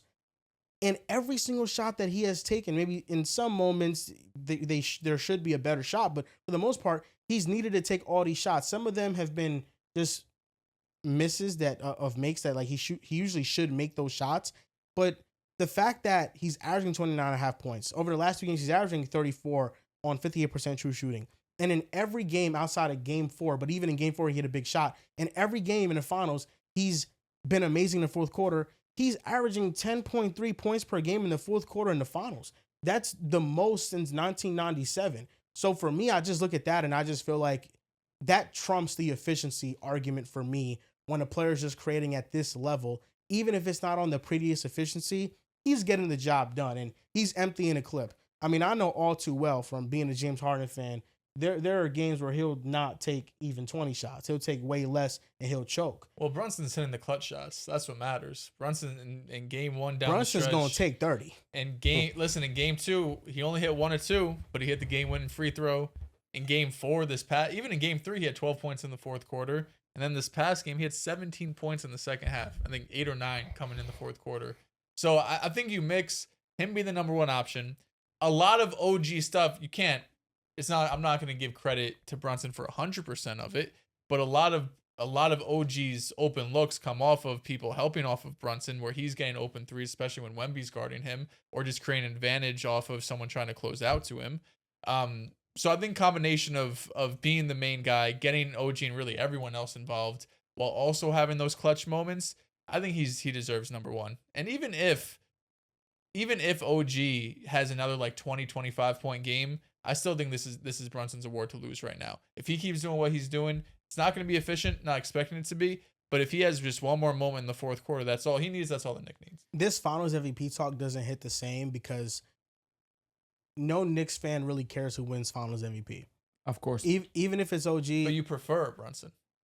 Yeah, I prefer it slightly, but if it's OG, I'm very happy for Of course, OG. no, of course. And of it's course. fine. It's not like a Tatum versus Brown situation where like the award probably means a lot more for Tatum than it does for Brown, because even without a finals MVP, I think Brunson like has clearly cemented himself. Not saying that Tatum has it, but I'm saying within like Boston Celtics fans, there's a divide between the Jays. Yes, exactly. Whereas with the Knicks, there's really not a divide within any of the players to where it's that big of a deal if Brunson loses the award. I'm going to be honest. I really want Brunson to win the finals MVP. I think he'll get if they win the championship, which I do believe they will, at this point, 3-1. There's no LeBron on the team, respectfully. I really want Brunson to win the award just because of the small guard narrative. That's really it. And because so many people said it would not happen. So if he doesn't get it, the narrative is still true. It's Becky Hammond, right? In regard to... Just historically speaking. No, of course. There's always outliers. No, you know? but 6'1" in today's NBA, while he is a guy who really, truly is not a defender. I don't think anyone's going to try to repeat this. Is the thing. You can't. You know what I mean? It's an outlier. It's hard. It's just this is a I think that's what it is. situation. Exactly. Just we're watching history. Yeah. This is history. That's a fact. Ooh, the New York Knicks. So what are you going to put your money on? Are you going to put it on Brunson or OG to win finals MVP? The smarter bet. Wouldn't the money bet be OG? You'll get more money if you put it on OG. Exactly. The sexier placement is on OG Anunoby. I think Brunson just has the counting stats too. Like, it's been an ugly efficiency wise, but it's still going to be 30 a game. You know what I mean? If he plays one game 5. 68, 62, man. That shit different. Yeah, no, his efficiency is even if you're wide open, that's still nuts, bro. Automatically, I'm assuming it's going in. Yeah, I mean, and his defense too, the defense on Fox, they weren't able to bring in Brunson as like fully committed defender in those situations because OG did such a great job at the point of attack that he wouldn't even allow a Brunson switch at all. He wouldn't give that up whatsoever. And that's why he locked down Fox on numerous of possessions where Fox was trying to bring in Brunson to defend him, but OG was not allowing it. I mean, OG, the block, the tip, offensively, defensively. That's why, like, I understand if people pick OG and Anunoby because on both ends, he has been Kawhi Leonard in this series. As simple as that. He has been that good. The efficiency is absurd. He is one of the few players where the baby Kawhi label is actually very accurate. Other ones can't live up to that. He can. Talk to him. Shout out to OG, man. Shout out to OG. So you're picking OG, Riv. Yeah, take OG. Yeah, I'm going Brunson. Nigga just had a tip in to save New York. He really did. Like, that shit. It's crazy how it's like 3 plays. There's been 4 games, and there's like 3 plays that completely Decided the game. dictate Yeah. the series and the narrative. Not for Wemby real. throwing into the back. Yep. Wemby free throws.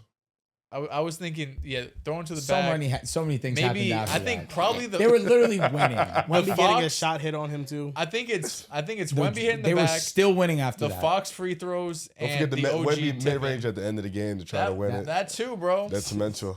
Oh, Fuck. So man. many moments. So It's many like there's moments. this- What did Steph Curry? God. You know what? I mean, Dude, but man, there's nobody that got bailed out more than Josh Hart though. Game Yes. 4. Yo, that miss was nuts. The missed layup, the Josh Hart missed, would have had to. But he box got out. bailed out. Yeah, the box out was Yeah, bad he too. allowed Castle to get the rebound, and which led to the And he 2 free fouled throws him. that he shot. Yeah, And then also, if Cat never tips the inbound, he got beat. it's probably a game winner, and Hart he is was going just to all give it fucked up. up. Yeah, Hart. But I mean, he at got least for the saved. missed layup, the next possession, Wemby missed the free throw. So I feel like, all right, they just even themselves He got to dunk out. that. That's a clean rim grazer. Just throw Was it it in. Castle who was chasing from behind? Yeah, he 'Cause just hit back iron on the yeah, layup. I think he It was was maybe embarrassing. nervous. It Yeah, was. Josh Hart said it. He was like, OG saved me from a life full of regret. Hell No, yeah. he's 100% right. They would have Well thrown said. eggs at him. Yeah. It's like, what, bro? Or throw eggs at him, bro. He was really going to be the guy that they He pointed couldn't to do if his we podcast lost. no more. It was He's gonna be getting frying traded, his bro. ass It's up, over. bro. Nah, dude, thank God. Like Josh Hart's his legacy saved. whole career just changed. He's still Yeah. better His than whole Denny fucking Avdia. career Yo, just you heard changed. that?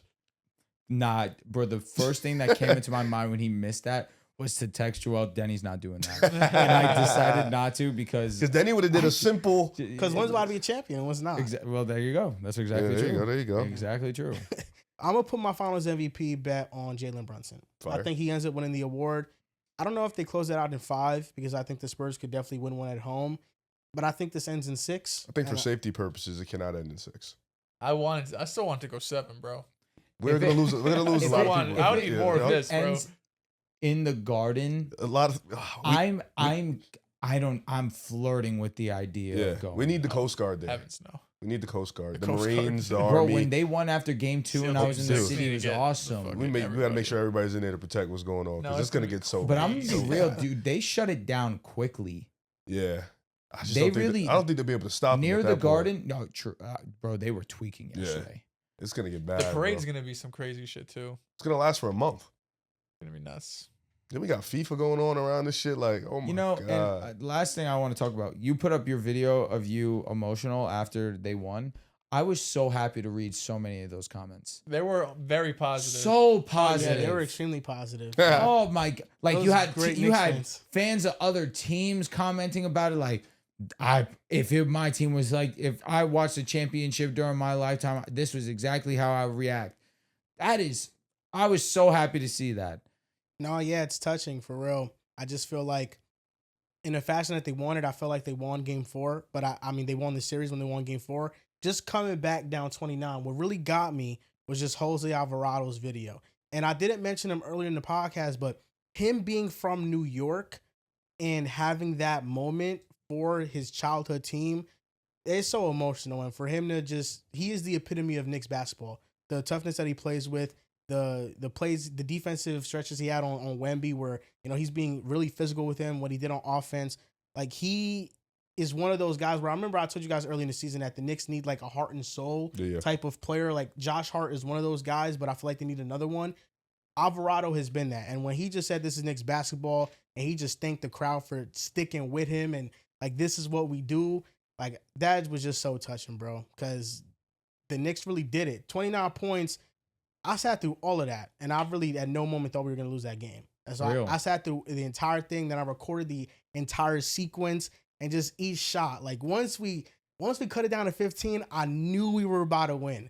And then the 3 that JLin Brunson hit, that's when I knew this is our game. It's so funny when the game got into the teens. My immediate thought was, "These fucking guys are gonna do it, man. They're gonna do it." No, yeah, it was awesome, bro. I mean, there's just a lot of Knicks players that they say that they have this catchphrase for the Knicks. It's once a Knick, always a Knick. That's a great catchphrase. And all of the players have come back. Like JLin came back to the city. And he did a podcast with Melo. Did you see the viral video from after the podcast when they dapped each other up? I don't think so. People were making fun of it because they felt like both of them were really awkward in it. Like, oh, you could tell Melo don't fuck with Lin. Like all that shit. But no, dude, it's like that was before this team came along. That was probably like one of the peaks of Knicks basketball and like that 2012, 2013 team. You got to throw in the year Julius Randle led us to the playoffs too, but it ended so badly in the playoffs with him flaming out that it was just a very like more hate than love relationship with Randle, which I feel bad for because I love Randle. But like that was peak. And then Lin left to the Rockets and that was like very short lived. And for him to come back to MSG for the first time in a decade, all because of what this team is doing, I feel like it's just really special, bro. This team is just really special. Like everybody, I think deserves so much praise for what they're doing. Because I didn't think that I'd ever witness a championship in my life. Wish it was a different franchise, but you're right. Dude, They're awesome, bro. Oh, they are. you have to have that moment just now. You gotta be a dick. Even I wasn't a dick. Oh, that's the only thing I threw. I'm not gonna sit here and lie. That'd be rude if I sat here and lied to That's his why face. our mothers used to say, if you have nothing nice to say, don't say anything at all. I bet. And I was mute. Retract I'm that sorry, statement. Dez. I don't know if it's happening with the Jets. No. In my mind, though, I was thinking if the Jets would definitely make me cry if they ever did that shit. For me, with the Jets, it's pretty much over, dude. It's over? Maybe I might like cry for it, but what Gary Vee said to me that day was very real. He said, if the Packers win, it will feel cheap to you. Now that I denounced the Jets and then went to the Packers and now I'm back with the Jets, to me, I still have to build up that emotional attachment with the Jets again. You just told us like last episode you might leave again. That's what I'm saying. My emotional attachment with the Jets is not there like it once was. If I never denounced them, it would have been. But right now, I'm not as emotionally attached. I mean, you know what? We can give him some credit because he left the Knicks, came back. It took some time to build it up. He's right. Yeah. Well, the Jets have to. You have to. They have to be good. Exactly. You need like a little heartbreak from the Jets. But no, You I need never to left blow a the Knicks game though. that I never left the matters. Knicks. Like I never made an announcement that I'm like done with That's the true. Knicks. That's true. That's it. Like the You're just Jets. very mean to them. Good job. I was done with the Good job. Stuck with them. I was very much done with the Jets. Yeah, that shit was hilarious. Which I I get it. very much rooted for Harden and the Nets. Absolutely. I have no regrets. The world knows. I went to a classic game They 7. won't let you forget it. Yeah. They Oh, no, really, well, they're on nice. him every time. I love that. I love that honestly. Because honestly, this is my story. I don't love it for you though. I like it. Like as a friend of yours, I don't. I like it though because that's my story. It's for me, and I don't have that same turmoil with the Nets that New Yorkers have because I'm from New Jersey and they're originally from New Jersey. So like, Do Knicks fans in general? I feel like there's not much. Like maybe Nets to Knicks, but why are the Knicks I mean, really it care? would kind of piss me off personally if like please Lord, Broncos go ahead win a Super Bowl. I'm lit, I'm gassed, and somebody puts a picture of me up with Tua. You know what I mean? Like that's kind of my equivalent. Yeah. yeah. But for me, it was never like a one thing or another because with the Nets, it was Harden, and I fuck with Harden a lot, and I want him to win a ring, and that's the only reason I fuck with the Nets. It's Like, the No, issue. The I issue hear was you. you were just But caught with on the broadcast. nah, facts. In full gear. In the front. Facts. Like not, it was not lit even though. hiding. That it. was a core size C shift. In the Fuck front. it. That shit was hilarious. Shit, fuck it. Even Adam Sandler has won other teams merch before. But in regards to the Knicks, like I called Randall being an all-star before it even happened. I called one of JLin Brunson. I called JLin Brunson being a star before it even happened. We had debates about the Kemba Walker Knicks being a top 3 seed.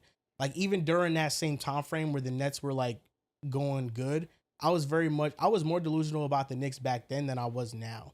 Like now I was very much more objective. But back then with the Knicks, I was more delusional. Even when the Nets were like playing well and they were with Harden. Mhm. I never was like anti-Knicks. I just knew that the Nets wouldn't have to run into the Knicks or the Knicks wouldn't have to run into the Nets. Like the Knicks were at best a first round exit, a nice run, but it wasn't never. I was never gonna have to like watch the them two play again. each other exactly. Now, Yeah. if they did, It'd be the Knicks, of course. Of course. Yeah, Oh, of course. it'd be the Knicks. Harden plays well, but the Knicks win. It'd be the Knicks. But what you did with the Packers was different because that was an organizational jump. what you did that with the had. Packers was fucked. Yeah, And that's you what I made a was gonna tell you statement, guys. and you like went back and forth jokingly. I'm going back to the Jets halfway through the season. You were Then being at the rude. season you weren't, but then Gary V comes around. You're back with the Jets. Illegal But then ism. he comes and tells us, I don't know. I might go back to the Legalism. Packers. This guy's fucking. I'm interested. What were you gonna say? That's why I need to build up my cachet with the Jets again. So I don't know what I'm gonna do. Like I need to. It depends if I want to do it or not. I probably will, but do I need to go to the games again? Do I need to be a season ticket No, holder? fuck no. And actually, do I need to just be locked in and really No, like bro. embrace what's I've going on? never had season tickets.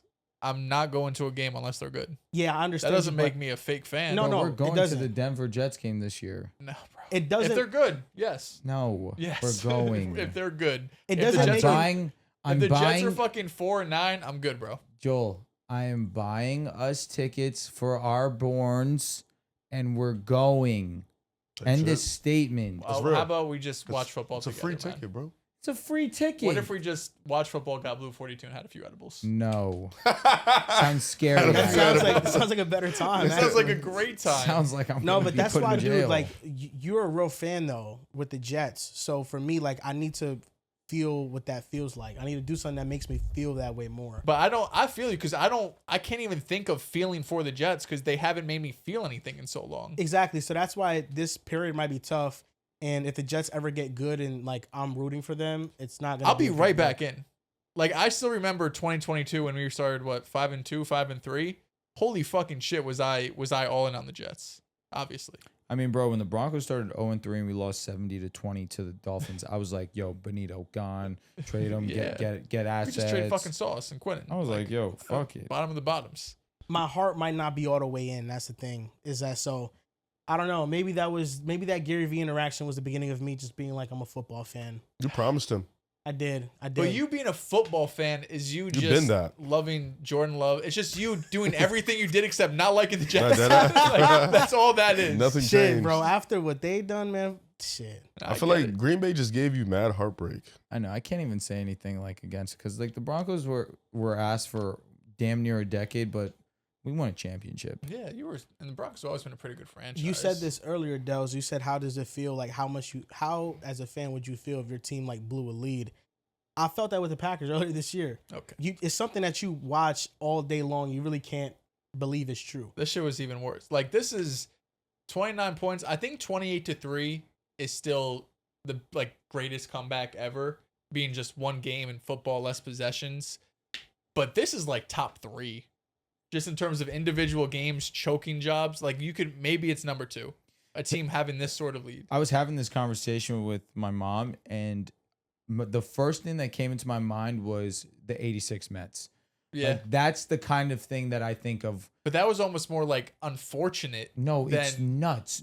I wouldn't even call it unfortunate. But it's not like we were down like 8 runs. You know what I mean? It was a dribbler Yeah, ground ball. That was more of like a blunder. Like The thing this is, is down 29. Bill Buckner is really a legend Yeah. too. It gets through Buckner and the Mets. It's win. crazy. fucking awesome. And they had And still then they go go win and they game win 7. game 7. What the Yeah, fuck they yeah, talking yeah. about? Me either. All right, game 6 in Citi Field. Mhm. The Mets go and they're losing against the Red Sox. This is when it was a big deal. Red Sox curse of the Babe Ruth. They traded to the Yankees, which is Like nuts. What year is 1920s or this? some shit.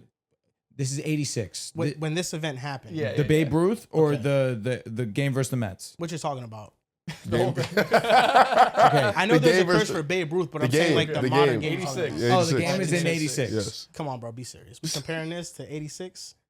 I don't. Okay, this guy's not even letting. He's not even Let hearing him me. talk. All right, bet. Let me listen. Maybe it gets better. Yeah. He's talking. He's just being kind of rude. He is. You stopped Lost your at train of Buckner. thought? Buckner. 86. Game Okay, 6. here we go. So it was a big deal because the Red Sox had traded Babe Ruth to the Yankees. They were talking about the curse of the Babe. Now they're never going to win a title. So this heightened it even more because they were 1 out away from winning the World Series. Mookie Wilson Yep. hits a ground ball routine. Like all four of us make that play. That's how easy it was. He goes and lifts his glove too soon. It goes right underneath him.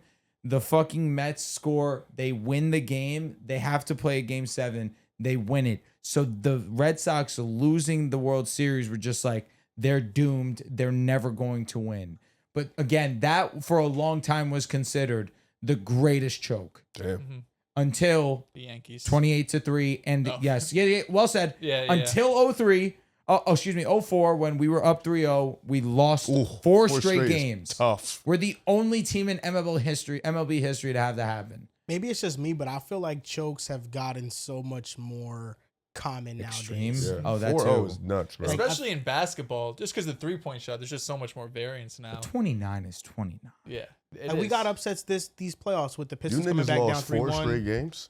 Bro, it's the Yo. worst choke. I'd argue that's be number worse one. than So- 28-3. Easily. Yeah, 'cause it's 4 4 straight games. games. We lost 4 straight And that games. was Yankees Red Sox. Like that's the peak of the rivalry. And I know we're you the would ones curse we're babe the ones shit. that ended their curse. It's honestly poetic. They cooked. Damn. Nah, MLB scriptwriters cooked. And if you go and if you ever care at all to watch that documentary, and I did, I'd love to torture myself. We gagged game 5. I mean, absolutely gagged it. Game 4, we absolutely sold as well. Mariano Rivera blows the game. Then it goes into extra innings. David Ortiz hits a legendary homer.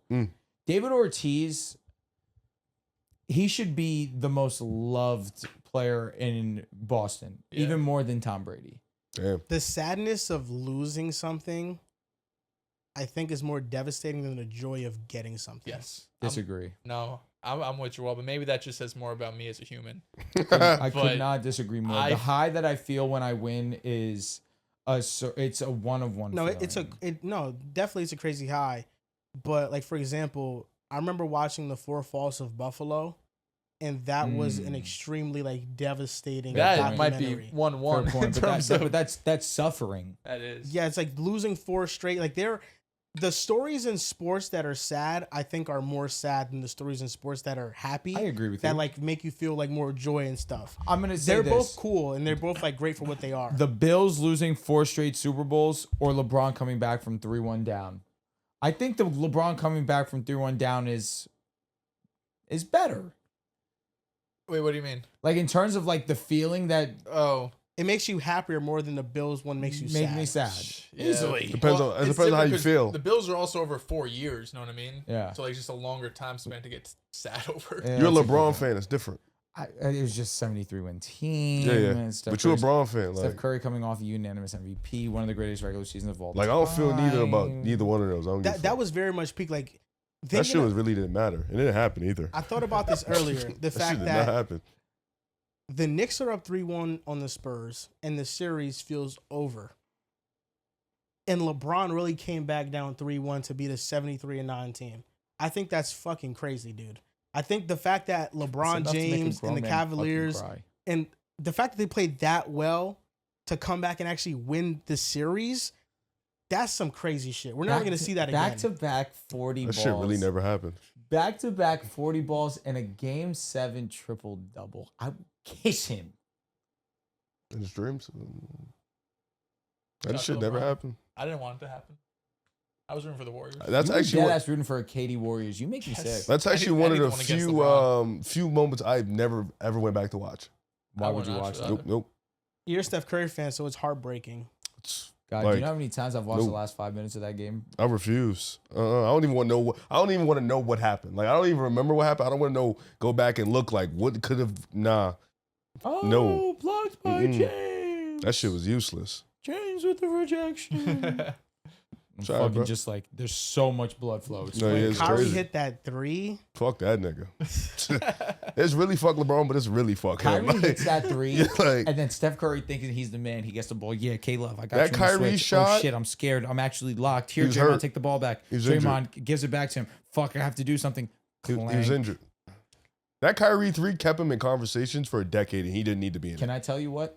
You're So right. Like it just Bron kept him sucks. in just complete conversation. To be fair, it was an not all-time need to- moment. Kyrie Irving Yeah. was so good that series. There was legit debate about Him if or he's better Curry. than Steph And it was the Curry. stupidest shit ever Now, I'll in be honest life. with you. I was on the side of Kyrie Irving. I'm not gonna lie to you. I fucking violated After that Curry. series, you No, could. it It was was so dead ass stupid. 50-50. It was 50-50. You He could dead ass say it was fried 50-50. Curry. 'Cause, He yeah. was frying him. Idiots. Yo, he really called him in a switch. He said, "Come here." Yo, I would really end my life. Yeah, man. Niggas Yo. want a ring right after that. I mean, They KD, who really cares? did. Yo, shout out to 22. Dead ass save Curry's legacy. Two MVPs. We were always gonna be good. The 2015 MVP. Mickey Mouse. Call it what you want. He averaged 24. Advanced stats were through the roof. I believe you. Through the He changed fucking basketball roof. that year. Through the He roof. changed basketball here. Who's gonna give it to Harden? LeBron? LeBron was even he didn't come in second. Harden came in second that year. Ridiculous. That's what I'm saying. Oh, listen, what you want me to do? Nigga, Nothing I can do about it, you know? Yo, it was really crazy. They blackballed him out of MVPs after that. It's all right because the next year he showed you exactly why he deserved it. Easily. Yeah. Well, 2016, it really is up there with the greatest seasons ever. Yo, you think about that? Back to back, we got the best seasons of all time. Regular season, you could What was argue. that? What was that? Steph and Russ. Oh, facts. Back to back years. Russ did and have then the year. 18, Harden was pretty yeah. elite. Giannis was dope too LeBron. coming up. Yeah. Love you.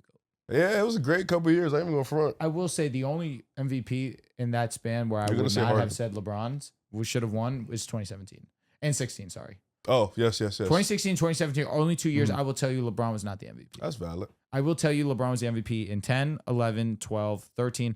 I will take 14 back. 14 should have been KD's. Ha! A crazy stat is that since the 2016-2017 season, JLin Brunson leads all players in clutch points in the playoffs. It's pretty impressive. Number 2 is Steph Curry. Hey! And number 3 is James Harden. Hey! Some stats are just meant to be. Fraud list. There you go. Unfortunate, man. Bad luck. So that means only one of these people are not gonna have a ring. Not that shit was Damn. heartbreaking. That's What are the just odds, sucks. bro? At least Brunson will get you a ring. Like, Yeah, honestly, bro, if all your James Harden suffering led you to a Knicks championship, It's worth it. truthfully, It actually had no That- correlation, but I feel you. no, But most of our debates here are Harden, not Knicks. Yeah, So it's I like, don't- it I has don't know, nothing to do with it, you know? honestly, bro, you had to eat those. All of He all starts of them. your We gotta have more suffering. Knicks debates now. Yeah. He's You're, bro, you're again stamped. to correlate it to me. All the two is suffering for a Broncos championship and Bo Nix easy Okay. crib. Okay. James Harden suffering Yeah, Knicks we also championship. just don't talk about crib. two anymore. Like, what's Well, the there's point no about reason it? to until Yeah. this year. That's why I'm gonna What? We're back. I'm So the gonna Zachariah Branch contradict show, my so statement that was from nice. earlier because Here we go. No the place. joy I felt from watching the 29-point comeback versus the devastation I felt Exactly. with the Rockets 27 straight missed 3s. The joy just outweighs Thank so you. much of the devastation. Yeah. At the end of the day, when Harden lost, it was just very much like, all right. We lost. But yes. I'm really not like the Rockets. There's no attachment, No to them, attachment, whatever, yeah. whatsoever. It's just Harden. It's like fuck, like Yeah. damn. He was Next year ass. maybe. Next Oh, year. yeah. Next year, maybe. Next It was year, actually you know what never I'm next year. Like at any point, it was never next year or Dude, that year or the year before. From 2017 Don't let to him be an 20 asshole. Tell him from the 20 Pistons didn't even make it to this from conference finals. 2017 to Be like that 2021, sometimes, you know? every year I was picking Harden to win that shit. You're defending you. You're defending You you. see what I'm saying, bro? He really picked to be a There's nothing wrong loser with that. every year. There's nothing wrong with that. I was doing the same 2021 it shit. should have happened. Bro, you had to know the odds of Harden with a championship back in the day. They were so low. They were low, but They're so nonetheless, low. stick with your guy. I feel you. I mean, like we've gone. That's I've like- picked Lamar against Mahomes. You've taken Josh against Mahomes. I took Fair. Bo over Josh. Well, go over but only Josh. one nigga keep winning it. It's Hey, Mahomes. Yeah. I'm saying, Beat bro, Josh. Bo didn't win it though. I'm How talking many about heads the have whole beaten thing. Josh Allen? There's only 3. Say them out Burrow, loud. Bo. And Patrick Mahomes. I hate that nigga What so fucking much. company, man. Yeah. Lamar never did it. Lamar Not can't yet. beat Josh. He will. That's where some of my Russell Yo, Westbrook deadass, hatred comes from. Let's think about some quarterbacks Lamar Jackson has beat in the playoffs. Nah. Step back 3. Russell Wilson. Ryan Tannehill. CJ Stroud. CJ Yeah, Stroud. Nice. Ryan Tannehill. Ryan Tannehill. What a name. He had a great game. Don't get me wrong. He rushed for He also over lost to 100 Ryan yards. Tannehill. And the list? Think so. Is there anyone else? I feel like there's someone else we're missing. I think that's it, pal. Damn. Probably only 3 playoff wins. Fucking yuck. Yeah. So Kinda he's lost to what? Mahomes, Josh, and Phillip Rivers. He did lose Ryan to Phillip Tannehill. Rivers. Tannehill. Yeah, Tannehill. Phillip Rivers is still nice though. That's the equivalent of Bo Nix beating Josh Allen, I guess, right? Tannehill, A little bit. right? That's how the public would Little perceive bit. that. Yeah. Yeah, probably. All right, Lamar gets his ring first. None of it's gonna matter. I remember in 2020, the bubble, Westbrook had that amazing game one against the Lakers, and then he was dog shit the rest of the series. He was frying Bro, they were that leaving him game. wide fucking You open. want to know what upsets me about that year with Russell? Before the league shut down, He was dumb nice. he was fucking frying. Yep. He Just a was groin injury he had. he was OD. Yeah, he got hurt back end of the year.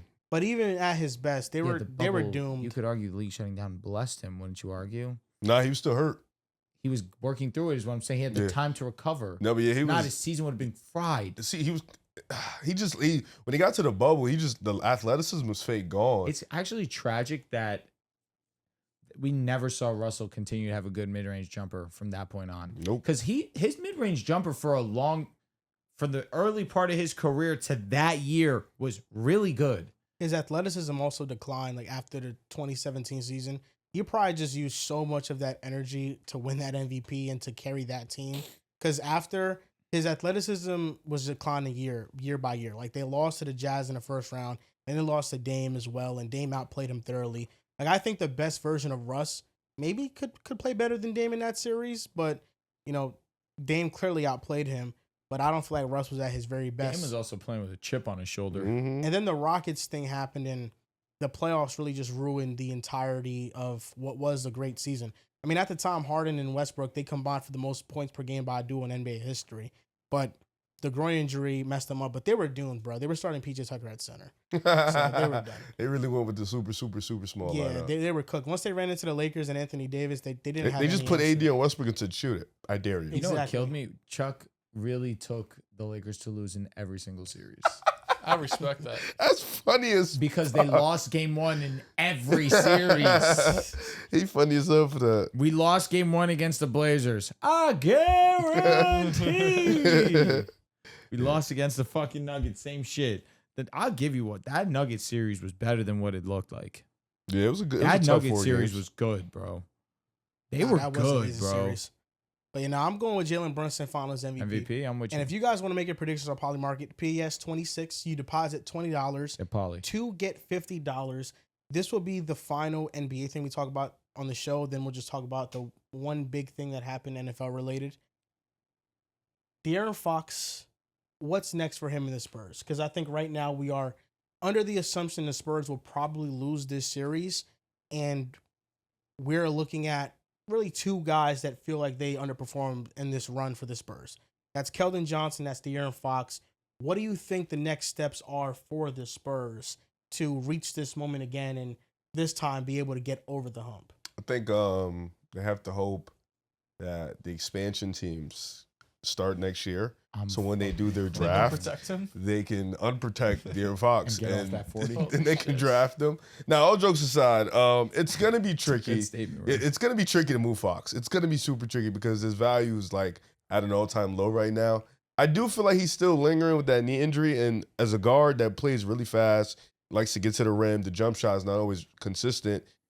When you lose a bit of that athleticism, things become tough. Things become really hard. Can't get to your spots at the same rate. Your same spin move isn't as fast or as quick. So I'm looking at that situation. I'm thinking like, all right, he's getting paid between $35 $40 million. You have Dylan Harper sitting there and waiting, just honestly waiting to just take over as a lead guard. Stephon Castle's there. With Keldon Johnson, I think he's an easy fix. I think you can move him, maybe bring in somebody else, or you could just continue to bring in more talent because they're going to have draft capital, and I think they can still make moves around the margin. As for the Fox situation, I think you have to at least ride it out to the All-Star break because I don't know, unless you're willing to give up a pick for him or to even see what's on the market, because what is on the market right now, like teams are going to take that contract, that type of player, especially teams that are trying to win. Maybe, you look at New Orleans like, hey, we want Trey Murphy or something like that. Maybe you want a point guard, but they drafted Jeremiah Fears. And I'm assuming they're going to want to give him the reins. You're probably not going to trade him back to Sacramento. I doubt that's going to happen. Maybe you call Houston like, yo, you need a point guard. What's up? Let's try to make a deal. But I don't think Houston's going to do that. So there's not many teams that are going to want Fox, especially right now with the way he's played. He's been super inconsistent throughout the playoffs, and he's been extremely unreliable in the finals. Even against OKC, at sometimes he was unreliable too. So I think right now you're looking at it as you have your big three. I think your big three is sanctioned. You have your Tony Parker, you have your Tim Duncan, you have your Manu. So now it's trying to figure out where your Bruce Browns, Bowens of the world, your Kawhis early on, your Patty Mills, your Boris Diaw, where are your rotation players around there? Because you need a backup center too. Because Luke Cornett just, wow, oh my God. And then I feel like you need more guys to fill out those spots where Harrison Barnes, he didn't play too much and stuff like that. Like fill out the roster there. But for Fox, dude, I have no idea what we're gonna do. They kind of need Fox though. If you move off of Fox, you need to get another ball handler. Like you can't go into next season where it's just Dylan Harper and Stephon Castle, and you don't really have That's why you get a another backup. Guard you trust. I But mean, even still, you could argue they have 3. Wemby. sure. You just told us he's passing into the lead guard. And he's also To fucking go in transition. And Wemby's offensive game also isn't quite there yet. It's gonna get better next year. It's gonna get better over No, time. imagine like 27 and your offense is ass. No, I understand. Ass I is understand. strong. It's not ass. But they need him as a ball handler. We saw what happened to Stephon Castle. Granted, OKC, different defense. But I also don't know if Stephon Castle is someone that you're going to want to be your lead initiator, especially when Dylan Harper is off the court, right? Well Like, said. and all of a sudden, a lot of responsibility gets put on him. So I know I've talked a lot of shit about De'Aaron Fox, and I think he's deserved a lot of the, blame for some of these games. He's played below his standard. But I don't think the Spurs can really afford to lose him right now. Or if they do lose him, you got to get someone back that has similar impact, that can handle the ball, that can distribute, that can run an offense. Because although you have the 2 young guys, which I agree with Riv, that's part of your young core, this team is also ready to win now. And there's no point to give up De'Aaron Fox to get worse. Maybe it's addition by subtraction because he's played so poorly. But if you're telling me he's 100% healthy going to next year, I'll still take De'Aaron Fox over whoever it's going to be, because you could get a backup level player, but that backup level player is not going to be as good as De'Aaron Fox, no matter how poorly he's playing. Are you going to, as a coach, because this is a situation too, are you going to, in critical moments, like what Mike Brown does, like what even Steve Kerr does, that's like, a whole nother are you issue. going to, because if that's not the case, as a GM, you got to understand, we got to probably move this guy. But still, you got 40 other minutes of we need ball handling. But you're not getting nothing back for Fox, I'd assume. Like, no, All right. but you're getting someone as good as him. Am I bugging for saying the first team I think of when it comes to Michael Porter Jr. going to this offseason is the Spurs? for Fox? A great pickup. They need some extra size, too. And that is where Claxton also, if I'm the Spurs, I'm trying to get MPJ. Oh, if you get MPJ and And Claxton, Clax. that's fucking fire. Now, what are the odds of that? Who knows? Yeah. But MPJ is a real option for them because they need 3-point shooting. And then you have Castle and you have Dylan Harper as your initiators, your lead ball handlers. And then you have MPJ, who obviously can play without the ball in his hands. And now Wemby has another guy, a real guy that he can rely on to shoot the basketball. And that's going to want to do that, though, because you don't want to bottom out now. But right? I don't think that De'Aaron Fox is a player you look at and think that it's going to absolutely destroy our team too. No, but you're losing your 2 best players. And not getting one back, Let's say it's just MPJ. That's fine with me. Okay. Yeah. Yeah. Do I That's more think a palatable. backup big is very important? Yes. But I also think that spacing for this team is important as well. And MPJ is a prime candidate for the Spurs, given contract situation for both of these players. Thoughts on Victor moving to the 4? Well, who's my 5? I'm saying we're getting a starting level 5. If I get Clax back, that's Get Robert fine. Williams. That'd be tough. I can't do Man, that. he's Respectfully. 7'4", man. He better play center. I'm sorry. I mean, he's Well, playing he center right now. He plays Romer. Romer's usually the 4. Yeah, but I mean, I just another big in that lineup. They Scared? already take them out into perimeter a lot. They would have like 2 in theory drop bigs. I don't really like that a lot. Mhm. I think with Fox, Hey, listen, Jaren and Edie did it. Jaren and Steven Adams did it. in hindsight, the Fox move was bad, right? It was In the I don't think it finals. was a bad trade, but I think the contract they gave him, it was a little bit short-sighted. I Your don't think boy. that they didn't know that they were going to have Dylan Harper at the time they made the contract, I believe. If not, somebody correct me. Yeah, I don't think so. But that probably went into the decision-making because if you don't have Dylan Harper and instead you drop to like the 5th pick, we're thinking about the situation completely different because we're thinking about a Spurs team that they don't have a lead point guard and Fox is the guy they actually have to rely on. I was looking through the teams.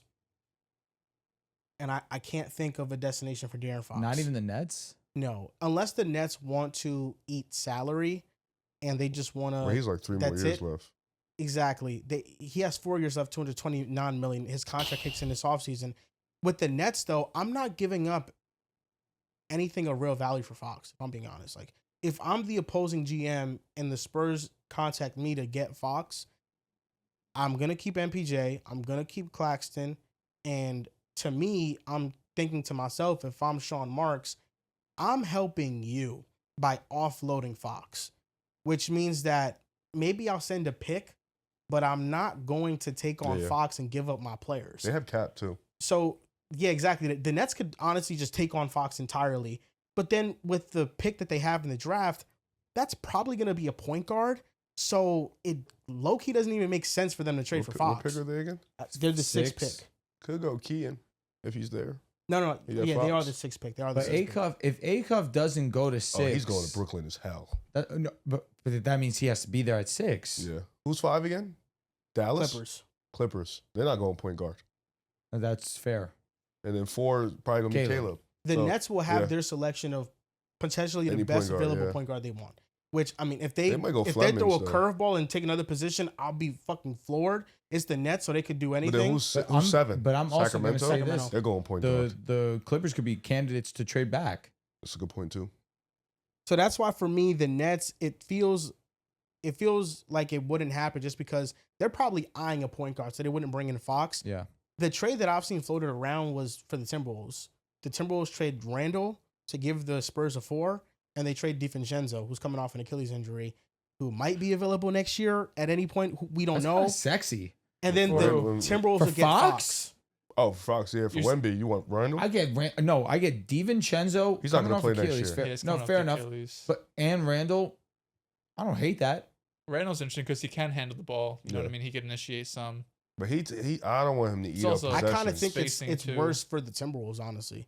You don't know what version you're getting of Fox. It is a risk. If he's not touching the paint like he usually did, he is not going to be that valuable. It's really tragic, bro. He really used to be a downhill demon. But what version are you getting of Randall?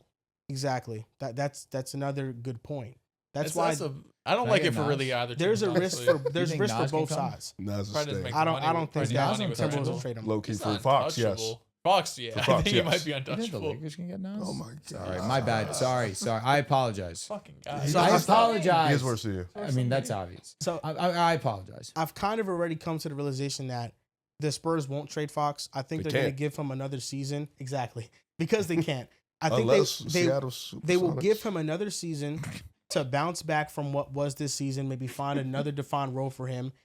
Because I think at most, this is pushing it too, you can have Dylan Harper come off the bench for one more year at most. I think after next season, you have to start him. I think after this season, you kind of got to start him. He's shown that he's kind of better. It feels like he should be starting next year. Exactly. It feels like he should be starting game fucking 5. Yeah. He should be starting game 1, 2, 3, and 4. I can see them starting all 3. Like, fuck it. Somebody going to lose this battle. I mean, in game 3, they closed that. And that's what the Spurs might have to do. But I feel like at minimum, because of Fox's contract, he's going to be in San Antonio for another 2 seasons. Yeah. And then when he has 2 years left on his deal, the Spurs can dangle him to a rebuilding team. Hey, do you want Fox?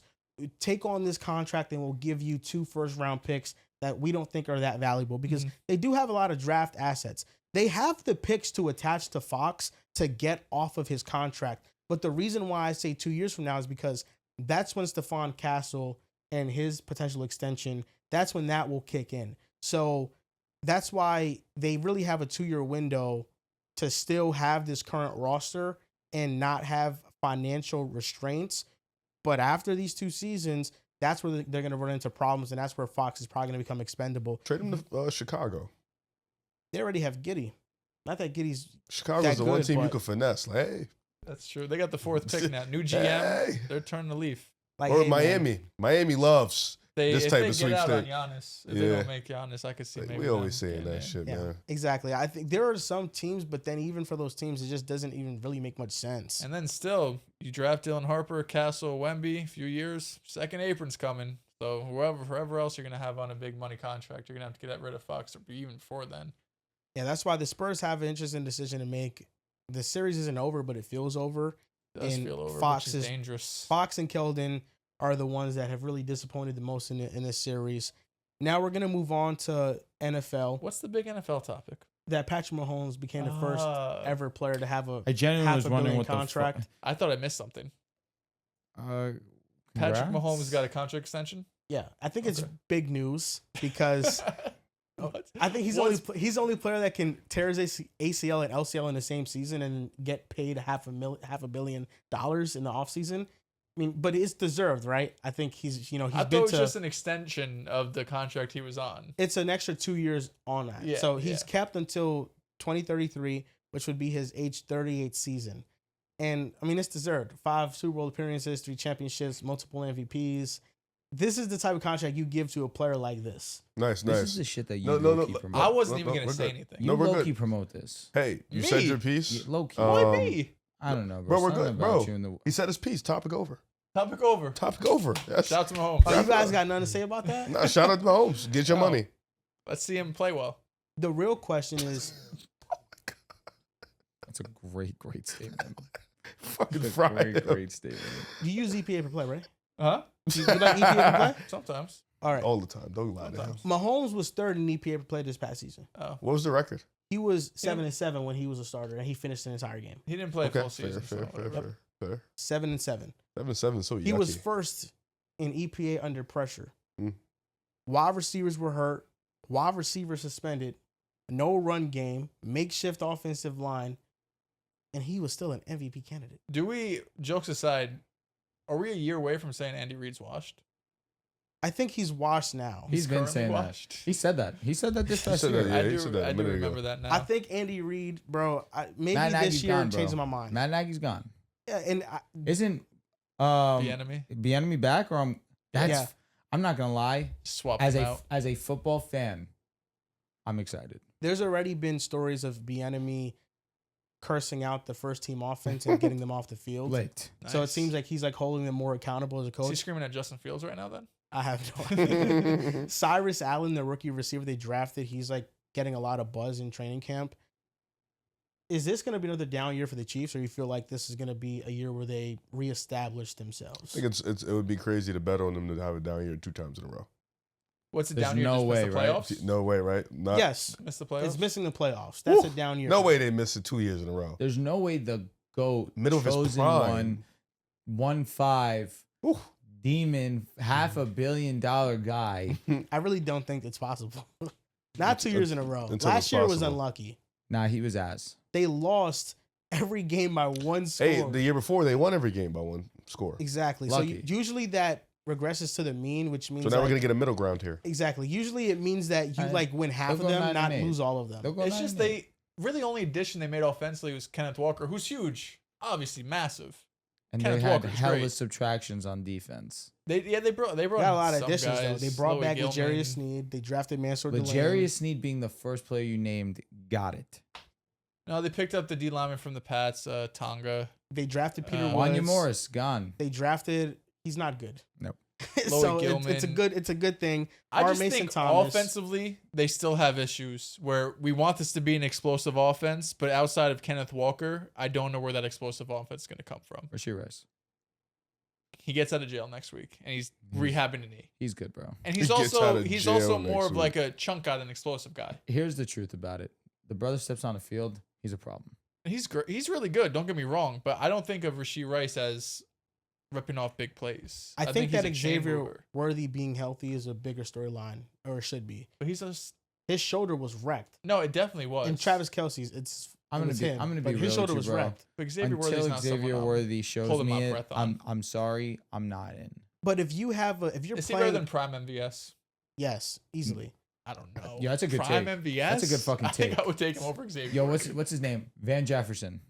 He clears him. Van Jefferson? Van Jefferson. Look who he's getting Did we compared just to. did we That's- just forget that's a about the Gator, catch but- that Xavier Worthy made his rookie season? Are you talking about the one in the Super Bowl, bro? No, the one against the Bills. Bro, It was one-handed, if remember? we're talking about one catch he had his rookie year, we're losing the plot. But he had a solid rookie season, and his second season, his shoulder was shattered. Yeah. And he played through it. No, he was hurt. But- I'm not saying that he was 100% healthy. Like, I just don't think Xavier Worthy's going to be anything more than just kind of this role player as a deep threat. Nah, he don't need to be great. He just needs to be good. He'll be 700 yards. He just needs to be good. If you get 700 yards every Xavier Worthy every year, I think you should be ecstatic. Yeah, agreed. Yeah, he just needs to be good, and I think he can be good because a lot of the issues with him, I feel like with the physicality and catching footballs down the field, some of it was definitely tracking issues. I feel like him and Mahomes definitely have to have better chemistry. I'm going to blame that on Worthy 10 times out of 10 always because, I mean, I just don't think Mahomes is going to make many mistakes. But the type of dicking you do for him is ridiculous. Like, it's just if I'm blaming Worthy or Mahomes. You could blame Mahomes sometimes, you know. It's with him playing through that shoulder. I think like now being healthy, he'll just be a much better version of himself. I'm not expecting him to be great, but like yes, if he's just role player MVS a little bit better, then I think that's more than fine. The receiving core definitely is lackluster, but I think that they made enough additions defensively, specifically on their defensive line, to where they'll get more pressure and they'll get off the field more often. Because their defense wasn't terrible, but on third down, it was one of the worst in the league, and they never got off the field. Are they winning division for you? That's still a to be determined. I think the Broncos are more talented, but I think the Chiefs are the better. What about the Chargers? I think the Chargers are a little bit more talented, but they pretty much feel similar. They're also a big question mark because Jesse Minter left, and you really know what that defense is going to look like. Exactly. The Broncos feel like they have the best roster, the best coach in the division, pretty stamped and cleared. Yeah. The Chiefs, they just have Mahomes. Like, if there was any other quarterback that wasn't an elite tier quarterback on this team, of course, then, you know, obviously. This would be like a 500 roster at best. This is not a team that I'm looking at. Like, you look at the Chiefs offense, they were top 10 clearly when Mahomes was on the field. They were third in EPA per play, like I told you guys. When he went off, they were 32nd from week 16 to week 18. Is it back at Minshew? No, it wasn't. It was a guy's name that I actually. Oh right, yeah, that random. Chris Ludicon? Sure. Yeah, facts. Did Minshew not play at all last year? Am I just making that up? He did play, but he got injured. Oh, right, yeah, and they thought he tore his ACL at first. Facts. Yeah, no, that dude I remember because he was like this rusher and he played against us on Christmas Day. We're going from a top 5 offense to the worst in the NFL. Like, they got blown out by the Titans. This nigga really they didn't get blown out, but they got shut out by them. This nigga really added on 10 minutes to pocket watch Mahomes. like, bro, are we serious, bro? Like, oh my God, You saw Lamar was out in the city last night? I don't give a fuck about Lamar. He was just out roaming the streets. I wish I could have. I should have threw an egg at him. Even these damn eggs. Can you stop? Come on, bro. It's a hazard. When's Josh ever gonna win, bro? Oh, fuck. When are the Jets ever gonna win, bro? What the fuck? You know what's so awesome? The Broncos dead beat your boy.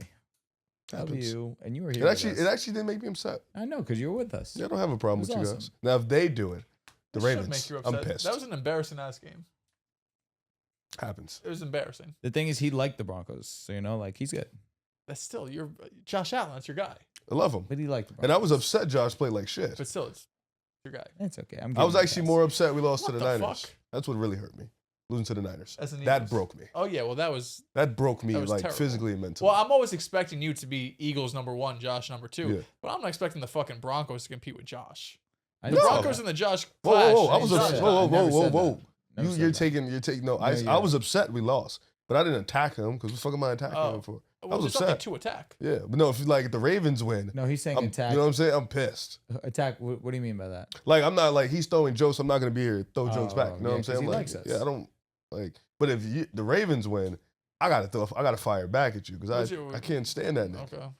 Okay, I get it. He's awesome. Well, Lamar was just casually walking down New York. It was. He's lucky he didn't see me. I wish he saw me. I told him I loved him. There was a lot of people just going up to him, taking pictures. You getting back to the playoffs this year or what, man? We miss you. Of course. Everybody, it's easy wins. I don't really miss you. Well, it's an easy W. You know? We're getting there. Jesse Minter, Lamar. Here's Declan Doyle. Broncos see the Ravens, we lose. We see Lamar, we win. That's true. Not anymore. We see the Bills, we win. Fairs. You got a different era. This is a new era going forward. Beat you like 2 seasons ago. No, but different coach. Fairs. Different era. Same quarterback. Yes. He has help now. Okay. He had hope 2 years ago, 3 years ago. Now they're back. 2024 was quite literally the most stacked Ravens roster I've ever seen. I know, but now they're back because they actually have a coach that knows what the fuck he's doing. Okay. Like when they had Mike McDonald. Yeah, so not a Hall of Famer in John Harbaugh, right? Hey, see what he does with the Giants. You're gonna win division. You win in division? Of course. Okay. Win the division. I'll take Cincy. Cincy's pretty good. They'll come in second. Cincy's really good, actually. They have an easy schedule. I'll be honest, I'm rooting for Cincy. I hate Joe. I hate Joe Burrow. Can't say room for them at all, actually. I hate Joe. He's Josh never beats him. Yeah, fuck Joe Burrow. I mean, it was one game No, they played like 3 times in the regular season. in the playoffs. Yeah. Damn. Yeah. Playoffs, they smoke. Burrow just needs to be healthy, man. I'm a Burrow fan. I respect. Oh, so you went from Herbert to He beat Burrow? Mahomes. No, not not like that. Like that. Oh, okay. Like, you know, I support him. Like, Fairs. I got nothing against him. Bad dog. Burrow at his best healthy is low key the second best quarterback in the NFL. He's not Josh. No, he's not Lamar. He could be Lamar. No, he's not. Oh man. It's sad because 2024 Lamar Jackson might be the best. Yeah, we do quarterback I've ever just seen in my life. fucking attacked insane. Lamar. It's funny as 2024 shit. Lamar Jackson was so fucking awesome, and then he gagged it against the Bills. 2024 Burrow was amazing too. Did he make the playoffs that year? No. Not his fault. It'd really be funny Nah, as they hell. didn't. Those were the Ravens fucking Hey, shootouts we were having. I vouched for Joe Burrow in the MVP Yeah. conversations that He year. has. Yeah, I mean, I think Wouldn't that catch me dead doing that people shit. love the talent and shit, but honestly, bro, just wanting somebody to get it done. You just want to play the right way, stay in the pocket. You know, Burrow's gonna get it done. He doesn't see. He playmakes, man. That's his shit, bro. His Famous. pocket presence a little spotty. It's intentional. Some of that's intentional. It's been so long, I feel like, for Burrow. No, it has been a long time, but I'm hoping that this year it changes and he's back. Because I want to see Burrow back in the big stage. Because I have more confidence in him in the big stage than any other quarterback not named Stafford or Mahomes. And Bo Nix. Nah, I have more confidence in Burrow, to be honest. I get it. Been to, Yeah. you know. Didn't that nigga get carried his first run to the He Super did. Bowl? That's Yeah. with the narrative. No, I don't buy into God's narratives. honest truth. Narrative?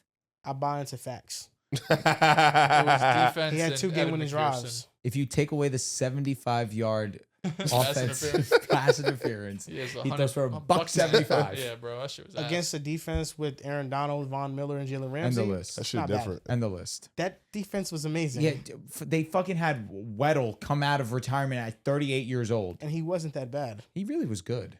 And the Rams defense, I mean, they completely outmatched the Bengals offensive line. Leonard Floyd was still on that team, wasn't he?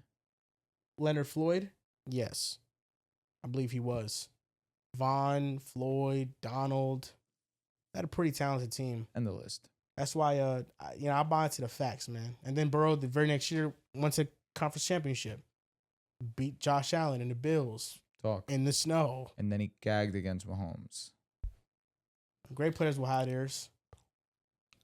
That's it. He had a moment. He had a chance to win the game, and he didn't. He did. And Chris Jones made a play. That's it. Chris Jones. That's the story. But there's a reason why in the AFC you only think about really one quarterback that can go and beat Mahomes. Well, 2. Who's the second one? You really want me to say it? Jeez. Jesus Christ. What the fuck am I? What do you want me to say? Listen, my team's the best in the AFC. I respect that. I respect that. When we're dog shit, I'm not talking about us. Wait, what Been was your it's been statement? Some time. There's only Which 2 one? quarterbacks. I made multiple. I said there's only 2 quarterbacks I trust more than Burrow in a big moment. That's Mahomes and Stafford. No, you saying something to beat Mahomes? Like you said, there's only Joe Burrow's like one of the guys who comes up to that can beat Mahomes. Some shit? Yes. Oh, okay. Who else? Keep thinking. Think hard. Actually, it's not that hard. fuck. Think really hard. Wow. Just think. He's That's black. hard. I know it's hard. He is to get- black. He's black. Nice Sexy smile. too. Nice smile. Has an all-female team. I'm not involving super teams in this criteria. You don't involve super He was teams. the best player on the super team that day. He was the best player in the field that day. Some will say. Some, not me. Some will say, though. 2 games he outplayed Mahomes. Belt. One of them was Belt. One of them was Vicious And Belt. that's also the falsest narrative ever. I know. the first Super Bowl, Mahomes was perfect. I guess we don't. Hurts fumbled the ball. Didn't he have like and a led to buck 80 that touchdown. He game? quite literally threw for a buck 80. Yeah, he didn't do shit, bro. No, but he scrambled for like 60 yards. Oh my god. He had 240 total. Good shit.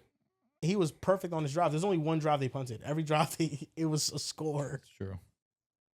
But according to Polymarket, they don't think that the Broncos are the best team in the AFC. Who is? There's honestly a few teams that are over the Denver Broncos in the AFC. You have the Baltimore Ravens are number 1 at 14%. Obviously. The Buffalo Bills are number 2 at 13%. Nuts. The Chargers are number 3 at 10%. Ooh. Nuts. The Chiefs are number 4 at 9%. Nuts. The Why? Super- Why? Sleeping again. And they're tied with the Texans and the Patriots at 9%. That's valid. Texans are fake nice. Texans and Patriots being the same amount. I don't know. So that means the Broncos are the 7th team here ranked. So at they think they're barely a 8%. playoff team. That's a little crazy. 8% chance. Why are the for Chargers so Broncos. high? People are buying Mike McDaniel.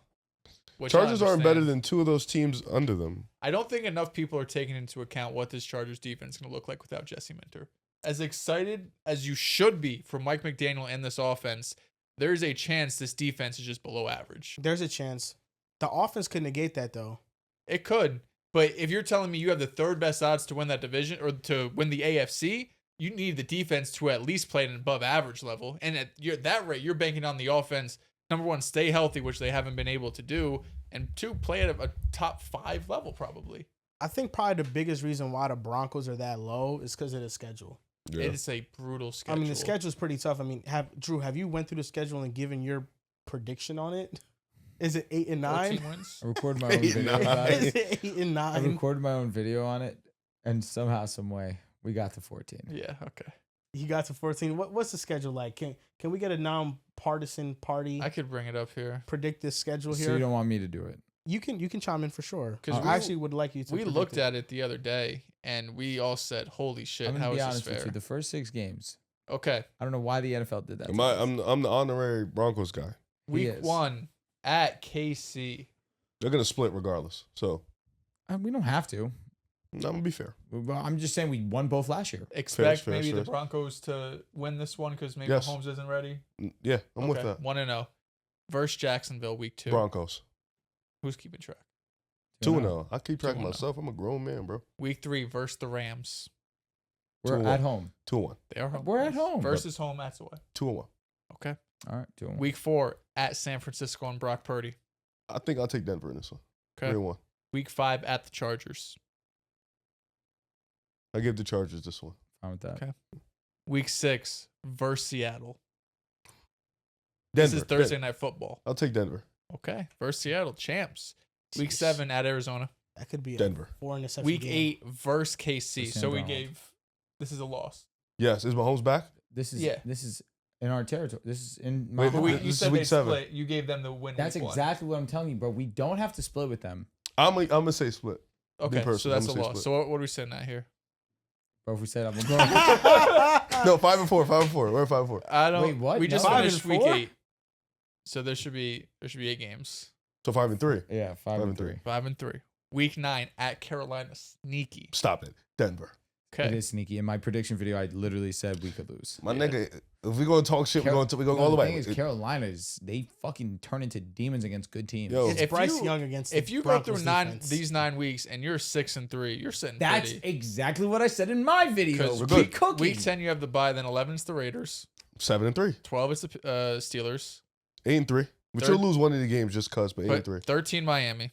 Please. 14 the Jets, who 10 and always 3. play them tight. I'm just that's That was not overseas. a given. It was 10-3. overseas. 10-3. What about the year before with Aaron Rodgers? That was 10-3. And we won. And the year before, Rookie bonus. 2022, we beat y'all. Rookie bonus. Hey, 10-3. Anyhow, week 15 at the Raiders. 11-3. 16 versus Buffalo. You know what? You know I have to. You know. Then week 11-4. 17 at New England. Ooh, it's a good game. New England got better. I'm gonna say Denver still takes it. On the road. at New England. Going West Coast, East Coast. I don't give a fuck. Drake May is better. Talk to him. Week 18 is versus the Chargers. Did you give him the win or the loss? You did the give him the first time? loss early on. So this is the win. So we're sitting pretty at 13 and something, 13-4. and they can do it. Now it's a couple gimmies in there. It's a couple 50-50s for sure. Early on schedule, it sounds tougher than it is. Honestly, the schedule is a good schedule. If you're really nice and you survive it, you Yes. deserve it. It's a They're tough tough- schedule. Yeah, they're tough teams, but the Broncos feel like they have better. They could beat rosters any than of most those them. teams. Yeah. Yeah, it just really depends on what version of the Broncos you're I'm gonna gonna get. say some shit into this microphone. Thank God my brain's smart enough. What you was about to say? We could beat it. We can go defeat it. I'd have said that shit. I was about to talk ignorant. Oh, okay. It feels like a lot of people because Polymarket, the odds are dictated on money that people are putting in, so it's not. Yeah, the There's people not a are line fucking that's dumb. made by people, which means that a lot of just everyday people think that the Broncos are not within the top 5 of the AFC. I do think it's a bit disrespectful because I think the Broncos, you can very easily make the argument they're the most talented team in the AFC. You know what kills me?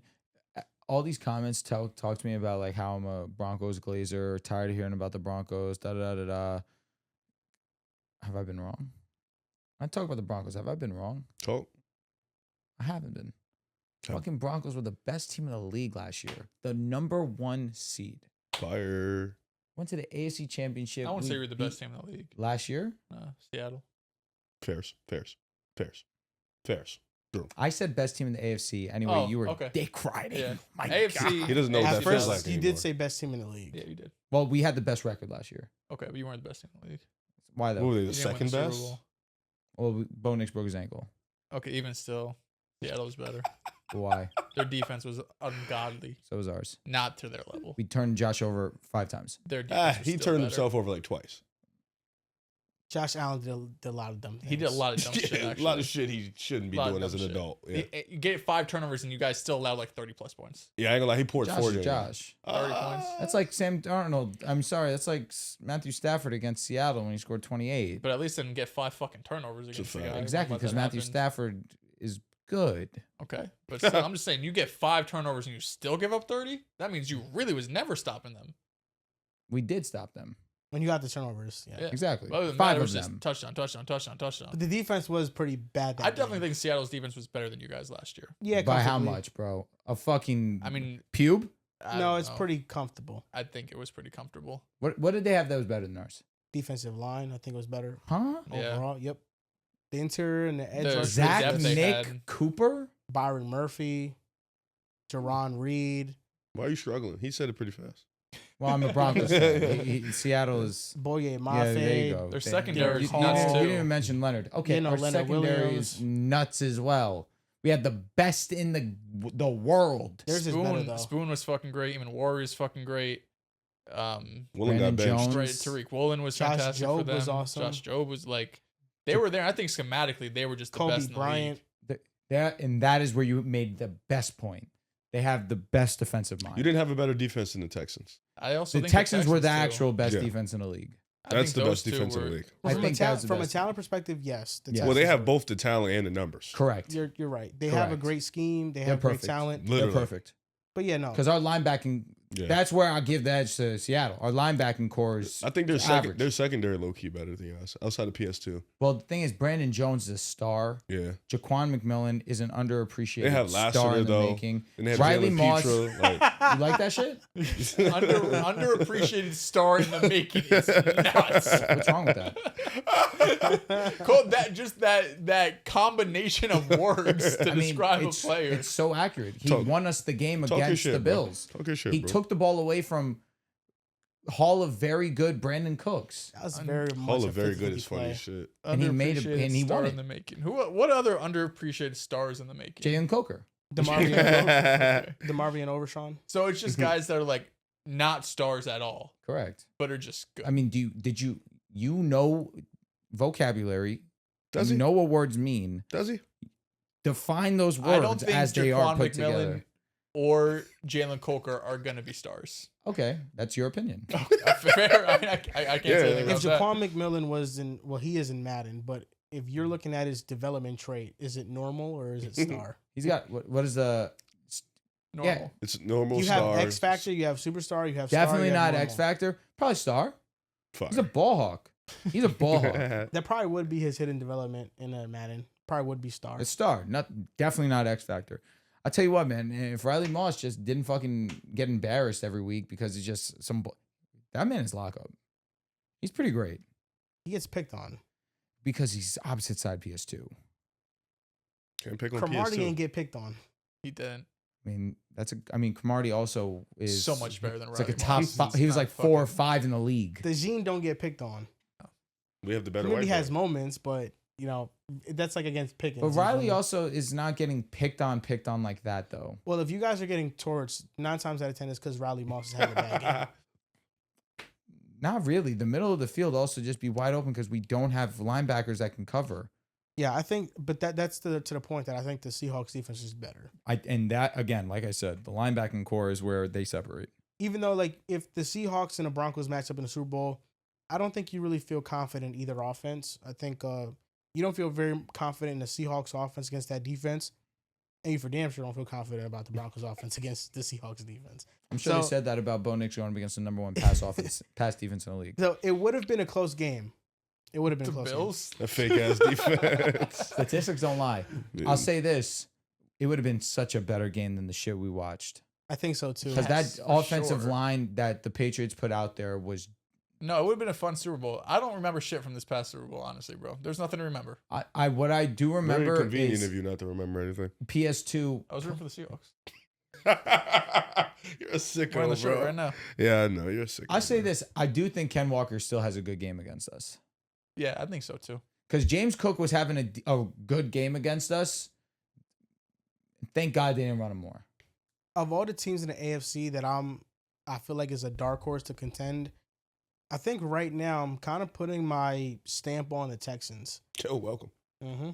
I think CJ Stroud is getting a little bit underrated right Joe, now. welcome. I know he had a bad stretch of games, but I still think Boy, he's a were good they. quarterback. Shout out to Coleridge. The He's defense not is CJ no more. the Coleridge defense is such a clearly the terrible most name, talented man. unit in the league. They got even better this offseason. They did. And the offensive line looks much improved. So the Texans, I feel like if they just can get the offense to being average, I think that defense can really carry them very deep into the playoffs. So right now, that would be like the team on the outskirts that people probably aren't mentioning as much that I feel as if can really make a deep run in the AFC. It's interesting because I feel like it's just an objective truth that this is the best defense to not win a championship, you could argue, ever. You really could argue that. Statistically, they were that dominant. They didn't even make it to the AFC Championship, Yeah, man. bro. Fucking Coleridge, dude. Coleridge I was think terrible. it's all relying on the offense. They did rebuild the offensive line. They did. You And on drafted top of Kalen it, Rutledge. Monty, Braden Smith Who comes can in. block? But it's a not 5, but 3 or 4 new starters. David Montgomery is going to improve the run game from what it was last year. Tank Dell is back in training camp. You're going into year 2 for some of the receivers you drafted last year, but I don't know. The offense is still a question mark for me. You know, I think it's similar to what we're talking about with Cincinnati, where it's if you get the defense to a respectable level, this offense is going to be all world. But until I see it, I don't know. I think CJ Stroud is the least of their worries in terms of if they have a competent support system around him, he's going to be just fine. But I worry more of the opposite, where CJ Stroud is like, I'm ready to go, but the rest of the team says we're not there. Yeah, we're going to see what they're made of. We're going to see if that offensive line really improves because that's really been the Achilles heel of the team over the last 2 seasons is that the offensive line just gets outmatched against really good defensive fronts. So we'll see, but that's kind of my dark horse pick right now. So that's what I'm going to be putting in on Polymarket. If you want to make your predictions on the AFC, you can using code PAS26. You deposit $20 and get $50. And that's going to do it for the show, folks. Episode 583 of the Pick Aside Podcast. We will be here on Saturday after the ending of Game 5 of the NBA Finals to give an instant reaction and another episode of the week for you guys. So make sure you guys tune into that. Make sure you follow on Twitter at Pick Aside Pod, on Instagram, TikTok, and Facebook at Pick Aside Podcast. And we'll see you guys next time.